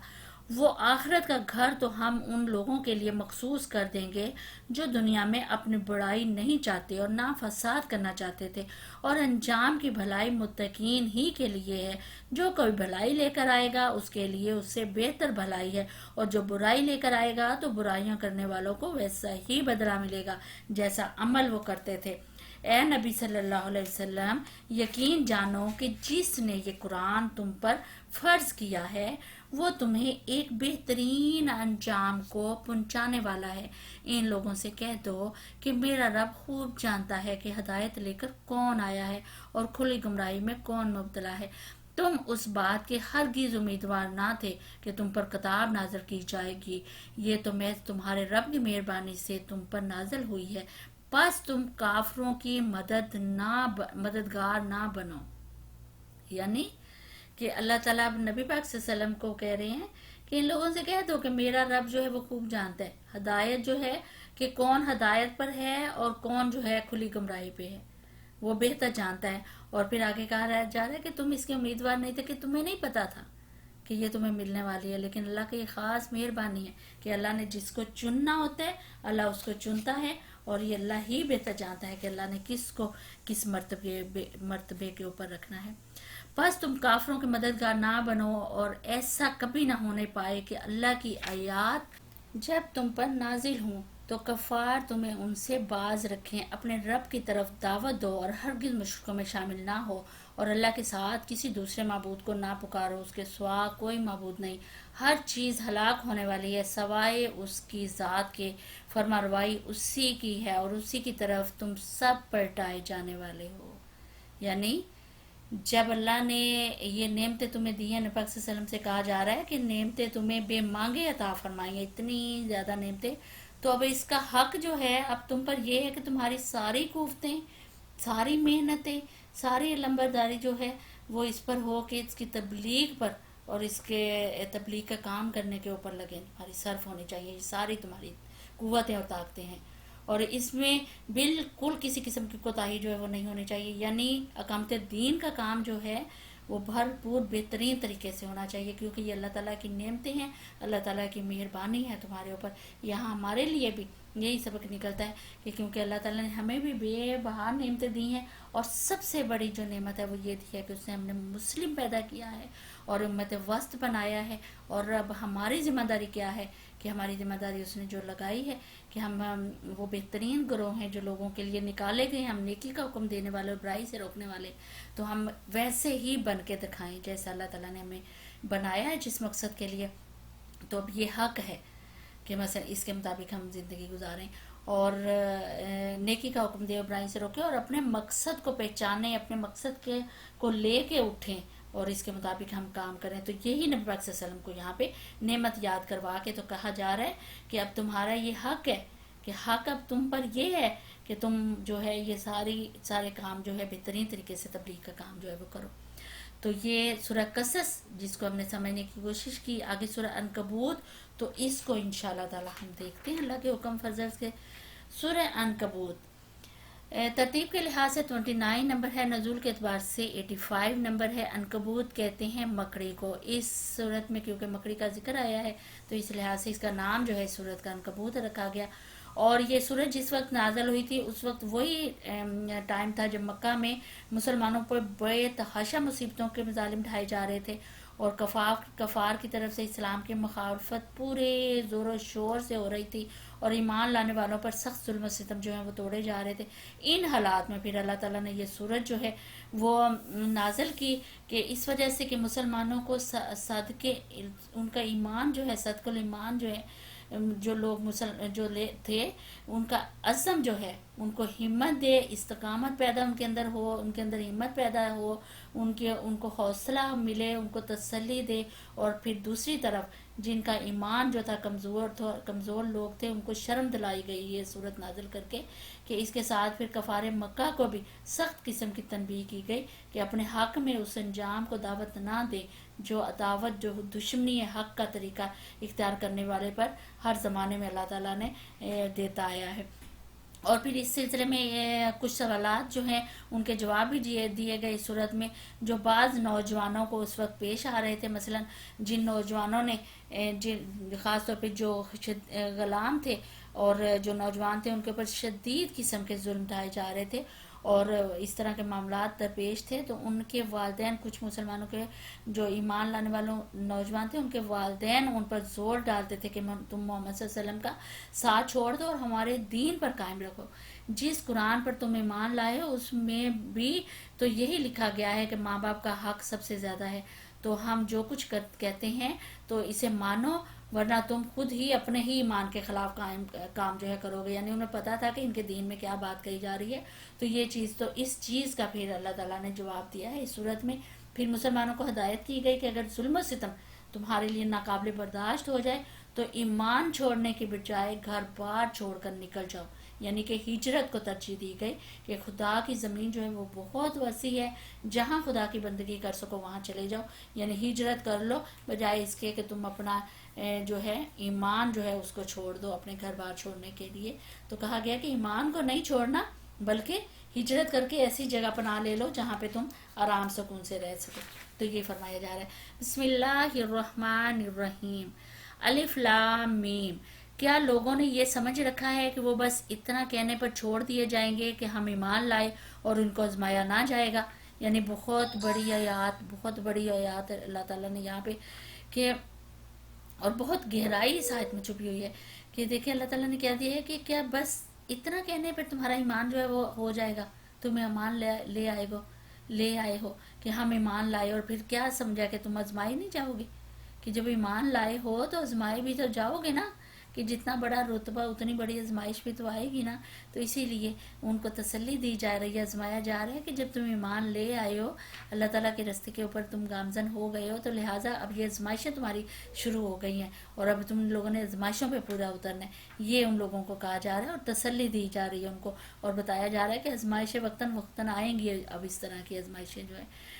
حالانکہ ہم ان سب لوگوں کی آزمائش کر چکے ہیں جو ان سے پہلے گزرے ہیں، اللہ کو تو ضرور یہ دیکھنا ہے کہ سچ کون ہے، یعنی کھرے کھوٹے کی پہچان تو کرنی ہے نا، کھرے کھوٹے کو نکالنا، الگ الگ تو کرنا ہی ہے نا اللہ نے۔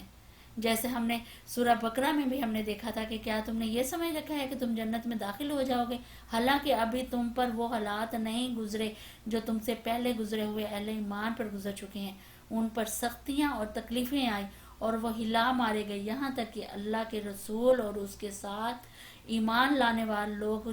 پکار اٹھے کہ اللہ کی مدد کب آئے گی، تب انہیں یہ خوشخبری جو ہے سنا دی گئی کہ خبردار رہو، اللہ کی مدد قریب ہی ہے، کہ ابھی تو تمہارے اوپر وہ وقت آیا ہی نہیں ہے، ابھی تو یہ چیز تمہارے اوپر آئی ہی نہیں ہے کہ تم اتنی سی چیز سے گھبرا گئے ہو۔ تو یہ ان لوگوں کو کہا جا رہا ہے، اور ہمیں بھی یہی کہا جاتا ہے کہ ایمان لے آئے ہو تو کیا سوچ رہے ہو کہ اگر ایمان لائے ہو، مسلمان ہو گئے ہو تو آزمایا نہیں جائے گا؟ پھر سورہ آل عمران میں بھی دیکھا کہ کیا تم نے سمجھ رکھا کہ جنت میں داخل ہو جاؤ گے، حالانکہ ابھی اللہ نے یہ تو دیکھا ہی نہیں کہ تم میں سے جہاد میں جان لڑانے والا کون ہے اور پامردی دکھانے والا وہ کون ہے، یہ تو اللہ نے دیکھا ہی نہیں ہے۔ تو یہ چیز یہاں ذکر کی جا رہی ہے۔ اللہ کو تو ضرور یہ دیکھنا ہے کہ سچے کون ہیں اور جھوٹے کون ہیں۔ اور کیا وہ لوگ جو بری حرکتیں کر رہے ہیں یہ سمجھ بیٹھے ہیں کہ وہ ہم سے بازی لے جائیں گے؟ بڑا غلط حکم ہے جو وہ لگا رہے ہیں۔ جو کوئی اللہ سے ملنے کی توقع رکھتا ہے اسے معلوم ہونا چاہیے کہ اللہ کا مقرر کیا ہوا وقت آنے ہی والا ہے، اور اللہ سب کچھ سنتا اور جانتا ہے۔ جو شخص بھی مجاہدہ کرے گا، یعنی جو شخص بھی کوشش کرے گا، کس اس میں اپنے ہی بھلے کے لیے کرے گا۔ اللہ یقیناً دنیا جہان والوں سے بے نیاز ہے۔ اور جو لوگ ایمان لائے، یعنی جو کوئی مجاہدہ کرے گا، جو کوئی کوشش کرے گا یہ دین کے کاموں میں، تو سمجھے وہ کوشش ہے تو وہ اس کے اپنے ہی حق میں بہتر ہے، اپنے ہی لیے وہ کر رہا ہے۔ تو اللہ فرما رہے ہیں اور جو لوگ ایمان لائیں گے اور نیک اعمال کریں گے، ان کی برائیاں ہم ان سے دور کر دیں گے اور انہیں ان کی بہترین اعمال کی جزا دیں گے۔ ہم نے انسان کو ہدایت کی کہ اپنے والدین کے ساتھ نیک سلوک کریں، لیکن اگر وہ تجھے پر زور ڈالے، یعنی اس چیز کو لے کے وہ کہتے تھے کہ تمہارے تو اپنے دین میں یہ لکھا ہوا ہے کہ والدین کے ساتھ نیک سلوک کرو، لیکن اللہ نے اس آیت میں ان کو منہ توڑ جواب دیا ان کی اس بات کا کہ لیکن اگر وہ تجھ پر زور ڈالیں کہ تم میرے ساتھ کسی ایسے معبود کو شریک ٹھہرائے جسے تم میرے شریک کی حیثیت سے نہیں جانتا، تو ان کی اطاعت نہ کر، میری ہی طرف تم سب کو پلٹ کر آنا ہے، پھر میں تم کو بتا دوں گا کہ تم کیا کرتے رہے ہو۔ اور جو لوگ ایمان لائے ہوں گے، یعنی ان کو اس آیت پہ ان کو جواب دے دیا گیا اور مسلمانوں کو حوصلہ دیا گیا کہ اس میں اگر تم نافرمانی کرو گے تو کوئی گناہ نہیں ہے تمہارے اوپر، کہ اگر وہ تمہیں شرک کی دعوت دیتے ہیں تو فرمایا گیا اور جو لوگ ایمان لائے ہوں گے اور جنہوں نے نیک اعمال کیے ہوں گے ان کو ہم ضرور صالحین میں داخل کریں گے۔ لوگوں میں سے کوئی ایسا ہے جو کہتا ہے کہ ہم ایمان لائے اللہ پر، مگر جب وہ اللہ کے معاملے میں ستایا گیا تو اس نے لوگوں کی ڈالی ہوئی آزمائش کو اللہ کے عذاب کی طرف سمجھ لیا، اللہ کے عذاب کی طرح، یعنی کہ وہ ہمت ہار گیا، اس نے ہمت توڑ دی، اور اس لیے اس نے فیصلہ کر لیا کہ وہ عذاب جو بعد میں بھگت لوں گا، یہ نقد عذاب جو اب مجھے مل رہا ہے، اس سے بچنے کے لیے مجھے ایمان چھوڑ کر پھر کفار کے ساتھ ملنا ہوگا تاکہ دنیا کی زندگی جو ہے وہ خیر سے گزر جائے۔ یعنی ہم بھی چھوٹی چھوٹی جو آزمائشیں آتی ہیں ہمارے اوپر، ہم مشکلیں آتی ہیں، مصیبتیں آتی ہیں، تو کیا کرتے ہیں، گھبرا کے ہم لوگ جو ہیں وہ الٹے رستے کی طرف چلے پڑتے ہیں، نافرمانی شروع کر دیتے ہیں اللہ کی، صبر کا دامن ہاتھ سے چھوڑ دیتے ہیں۔ تو یہاں ہمارے لیے بھی ایک بڑا سبق نکلتا ہے کہ دیکھو چھوٹی چھوٹی جو آزمائشیں آتی ہیں وہ تو دین کے معاملے میں آئیں گی نا، تو لہٰذا صبر کا دامن ہاتھ سے نہیں چھوڑنا۔ اور دوسرا یہ کہ بعض کا تو ایسی مشکل آتی ہے کہ ہم کہتے ہیں کہ یہ تو مسلط کے تحت یا اس طرح کی مشکل ہے، سود لے لیتے ہیں، سود دے دیتے ہیں، حالانکہ اللہ تعالیٰ نے رشوت لے لیتے ہیں، رشوت دے دیتے ہیں، اللہ نے منع کیا ہے اس چیز سے، لیکن اپنا ایمان جو ہے وہ ہم بیچ دیتے ہیں ایک چھوٹی سی مشکل کی خاطر، ایک چھوٹی سی اس کی کہ اپنے دین کو جو ہے وہ دنیا کی خاطر جو ہے اس کی خیر کی خاطر جو ہے وہ کر لیتے ہیں۔ تو لہٰذا اس چیز سے اللہ تعالیٰ نے منع کیا ہے۔ اب اگر تیرے رب کی طرف سے فتح نصرت آ گئی تو یہی شخص کہے گا کہ ہم تو تمہارے ساتھ تھے، یعنی جب اللہ کی طرف سے نصرت اور امید آ جاتی ہے، بہتری کی صورت ہو جاتی ہے، تو یہی پھر کہتا ہے کہ ہم تو تمہارے ساتھ ہیں۔ کیا دنیا والوں کے دلوں کا حال اللہ کو بخوبی معلوم نہیں ہے؟ اور اللہ کو تو ضرور یہ دیکھنا ہی ہے کہ ایمان لانے والے کون ہیں اور منافق کون ہیں، یعنی اللہ کو تو آزمائش کرنی ہے کہ اللہ نے آزمانا ہے۔ تو لہٰذا جب آزمائش کو اس طرح کی آتی ہے نا، اس وقت ہمیں پرکھنا ہے اپنے آپ کو کہ ہم کتنا اللہ سے دور ہیں اور کتنا اللہ کے قریب ہیں۔ یہ کافی لوگ ایمان لانے والوں سے کہتے ہیں کہ تم ہمارے طریقے کی پیروی کرو اور تمہاری خطاؤں کو ہم اپنے اوپر لے لیں گے، حالانکہ ان کی خطاؤں میں سے کچھ بھی وہ اپنے اوپر لینے والے نہیں ہیں۔ یعنی کیا کہتے تھے کہ یہ بچے اپنے بچوں کو کہتے تھے یہ لوگ کہ تم ہمارے واپس آ جاؤ اپنے آباء و اجداد کے دین پہ، یہ محمد صلی اللہ علیہ وسلم جو دین کی دعوت دے رہے ہیں اس کو چھوڑ دو، اور اگر اللہ نے تم سے پوچھا نا تو ہم تمہارے آگے آ جائیں گے، ہم تمہارے حق میں بولیں گے کہ ہمارے بچے جو ہیں وہ ٹھیک تھے، تو ہم یعنی کہ تمہارے اس میں فیور میں آ جائیں گے، جبکہ اللہ کہہ رہے ہیں وہ قطعاً جھوٹ کہتے ہیں۔ ہاں ضرور وہ اپنے بوجھ ہی اٹھائیں گے اور اپنے بوجھوں کے ساتھ دوسرے بہت سے بوجھ بھی، اور قیامت کے روز یقیناً ان سے اس افترا برداریوں کی باز پرس ہوگی وہ جو وہ کرتے رہے ہیں، یعنی جو یہ جھوٹی باتیں کرتے رہے ہیں ان کی ضرور باز پرس ہوگی۔ تو اللہ کہہ رہے ہیں کہ وہ اپنے ایک جھوٹ کے ساتھ، اپنے ایک بوجھ کے ساتھ دوسروں کے بوجھ جس کو انہوں نے اس رستے کی طرف لایا ہے اس کا بوجھ وہ اٹھائیں گے اس دن۔ فرمایا ہم نے نوح کو اس کی قوم کی طرف بھیجا اور وہ 50 کم 1000 برس ان کے درمیان رہا. 50 کم 1000 یعنی کہ کتنے ہو گئے؟ 950 سال ہو گئے کہ اتنا ان کے درمیان رہا. اور اتنی محنت کی کہ دیکھیں کہ کیا کتنے سے لوگ ان کے ساتھ تھے. یعنی حضرت نوح علیہ السلام کی عمر جو ہے 950 سال تھی. بلکہ اس کا یہ مطلب کہ نبوت کا منصب پر سرفراز ہونے کے بعد سے طوفان تک پورے 950 برس حضرت نوح علیہ السلام کی جو ہے اس ظالم گمراہ قوم کی اصلاح کرنے میں ان کی کوششیں جو ہیں وہ لگی. اور اتنی طویل مدت تک ان کی زیادتیاں جو ہیں وہ برداشت کرتے رہے. اور لیکن انہوں نے ہمت نہیں ہاری. انہوں نے بالکل ہمت نہیں ہاری. ان کا ظلم و ستم کو برداشت کیا, ان کی ہر درمی کو برداشت کیا, لیکن پھر صبر کا مظاہرہ جو ہے انہوں نے کیا. صبر کا ساتھ انہوں نے چھوڑا بڑے اس کے تحت. اور حضرت نوح کی عمر کے بارے میں قرآن مجید میں بھی کئی جگہ پہ بیانات جو ہیں اس طرح کے ایک دوسرے سے مختلف گو کے آئے ہیں, لیکن ان کی عمر جو ہے 950 سال ہی تھی. اور وہ 600 برس کے تھے جب طوفان آیا تھا, اور اس کے بعد 350 برس مزید وہ زندہ رہے. اور پھر کہا جاتا ہے کہ ان کی عمر کے کم از کم 1000 سال ہونی چاہیے, کیونکہ 950 سال تک تو صرف وہی مدت ہے جو نبوت پر مامور ہونے کے بعد سے طوفان برپا ہونے تک انہوں نے دعوت و تبلیغ میں صرف کی تھی. تو پھر ظاہری بات ہے کہ جب نبوت اتنی پختہ عمر کو پہنچنے کے بعد ہی ان کو ملی تھی, تو پھر طوفان کے بعد بھی وہ کچھ مدت جو ہے زندہ رہے ہیں. تو اتنی طویل عمر اور اتنا مثلا کہ پھر دیکھیں اتنا کام, اتنی جدوجہد, اتنی کوشش, اور اس کے باوجود پھر کیا کتنے سے لوگ ان کے ساتھ تھے. یہ ان کی ہر درمی کا نتائج تھا. اور حضرت نوح علیہ السلام کے صبر کا دیکھیں کہ کتنا صبر تھا ان کا.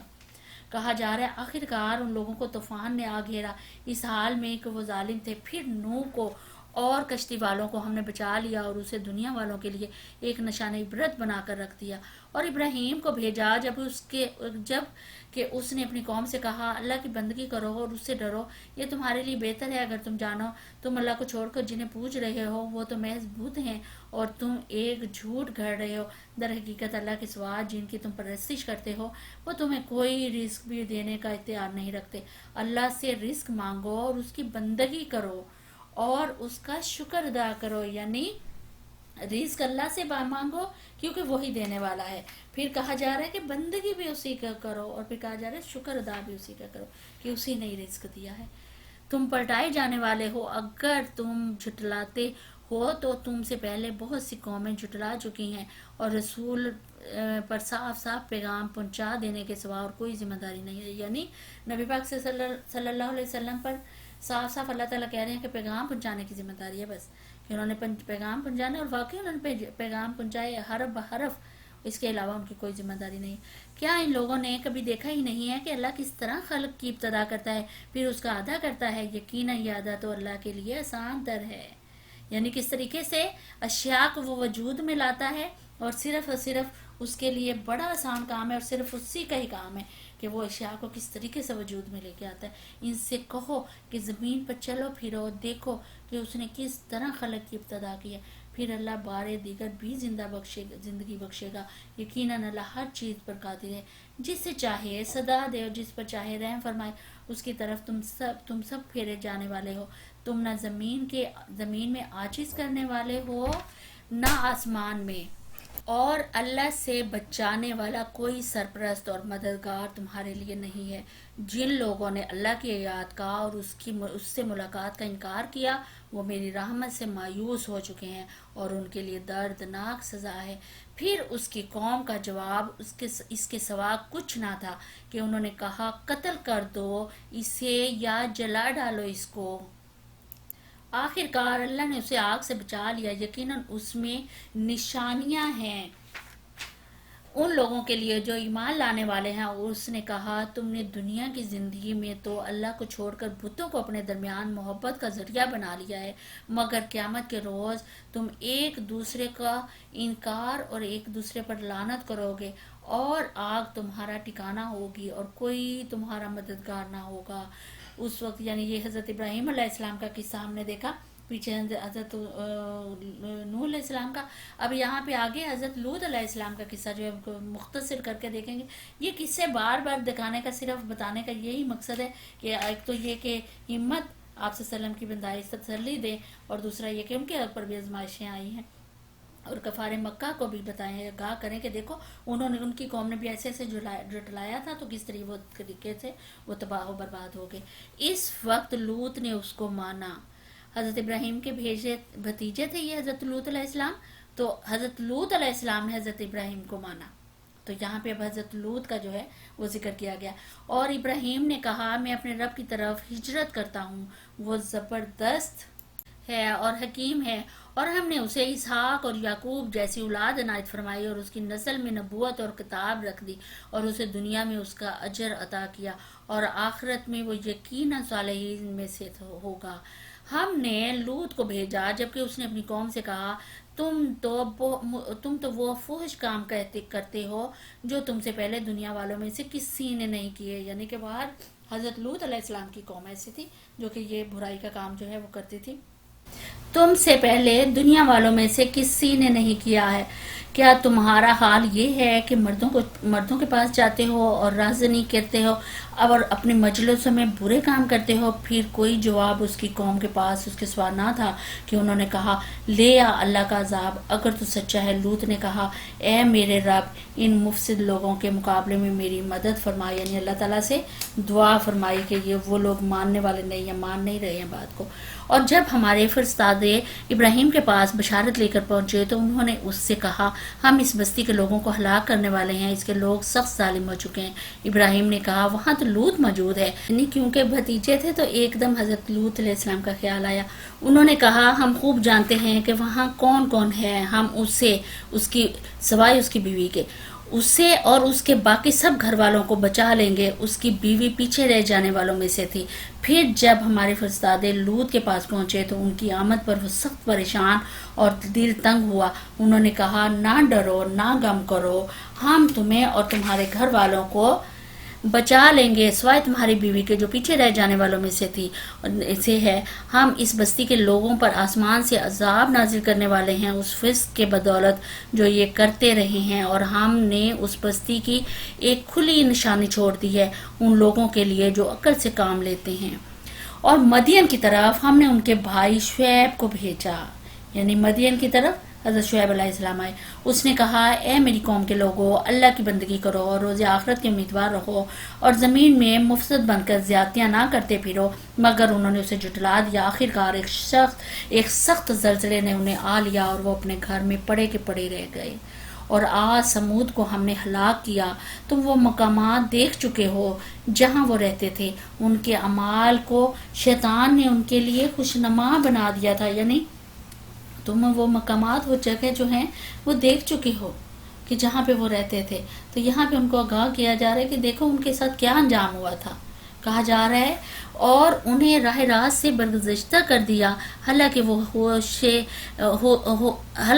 ہوش گوش رکھتے تھے، اور قارون اور فرعون حامان کو ہم نے ہلاک کیا۔ یعنی اب تینوں کا ذکر جو ہے ایک ساتھ آیا ہے کہ ان تینوں کو، وہ تینوں نافرمان تھے، تینوں کا ذکر کہ تینوں بھٹکے ہوئے تھے، تو تینوں کو ہی ہم نے ہلاک کر دیا۔ موسیٰ ان کے پاس بینات لے کر آیا، مگر انہوں نے زمین میں اپنی بڑائی کا ظلم کیا، حالانکہ وہ سبقت لے جانے والے نہ تھے۔ آخرکار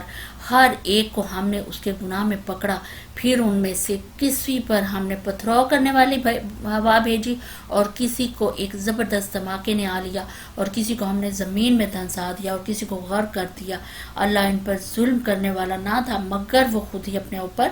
ظلم کر رہے تھے۔ یعنی یہ بتایا جا رہا ہے کہ کس طریقے سے اللہ نے ان کو ان کی گرفت کی، اور کس طریقے سے اللہ تعالیٰ نے ان کو عذاب دی۔ جن لوگوں نے اللہ کو چھوڑ کر دوسرے سرپرست بنا لیے ہیں ان کی مثال مکڑی جیسی ہے جو اپنا ایک گھر بناتی ہے. اب یہاں پہ وہ عنکبوت کا ذکر ہوا ہے جس کا نام پہ یہ صورت جو ہے وہ رکھی گئی ہے. یہ چھوٹی چیزیں جس صورت میں بھی ہم نے دیکھا کہ چھوٹی چیزیں جس میں آئی ہیں، اللہ تعالیٰ نے اس چھوٹی چیز کی اہمیت واضح اپنی کرنے کے لیے کہ دیکھو میں اتنی چھوٹی چیز کی بھی کتنی میری نظر میں اہمیت ہے، اور یہ چھوٹی سی چیز بھی کوئی بیکار نہیں ہے اس دنیا میں، اس کو بھی میں نے کوئی بیکار فضول پیدا نہیں کیا. اس نام سے دیکھیں اللہ تعالیٰ نے ایک صورت کا نام جو ہے وہ رکھ دیا، ورنہ اور بھی کوئی نام اللہ تعالیٰ رکھ سکتے تھے، لیکن یہ کہ یہ اہمیت واضح کرنے کے لیے کہ جب سب گھروں سے زیادہ کمزور گھر مکڑی کا گھر ہی ہوتا ہے. کاش یہ لوگ علم رکھتے، یہ لوگ اللہ کو چھوڑ کر جس چیز کو بھی پکارتے ہیں اللہ اسے خوب جانتا ہے، وہی زبردست اور حکیم ہے. یہ مثالیں ہم لوگوں کی فرمائش کے لیے ہی دیتے ہیں. یعنی دیکھیں کہ کس طریقے سے اوپر جتنی قوموں کا ذکر آیا وہ سب شرک میں مبتلا تھی، اور اپنے معبودوں کے متعلق ان کا عقیدہ یہ تھا کہ یہ ہمارے حامی ہیں، ہمارے مددگار ہیں، ہمارے سرپرست ہیں، اور ہماری قسمتیں ہیں، جو بگاڑنے اور بنانے والے یہی ہیں. تو اس وجہ سے وہ ان کو پوچھتے تھے، اندھا دھن ان کی تقلید کرتے تھے، اور پھر کہتے تھے کہ ہم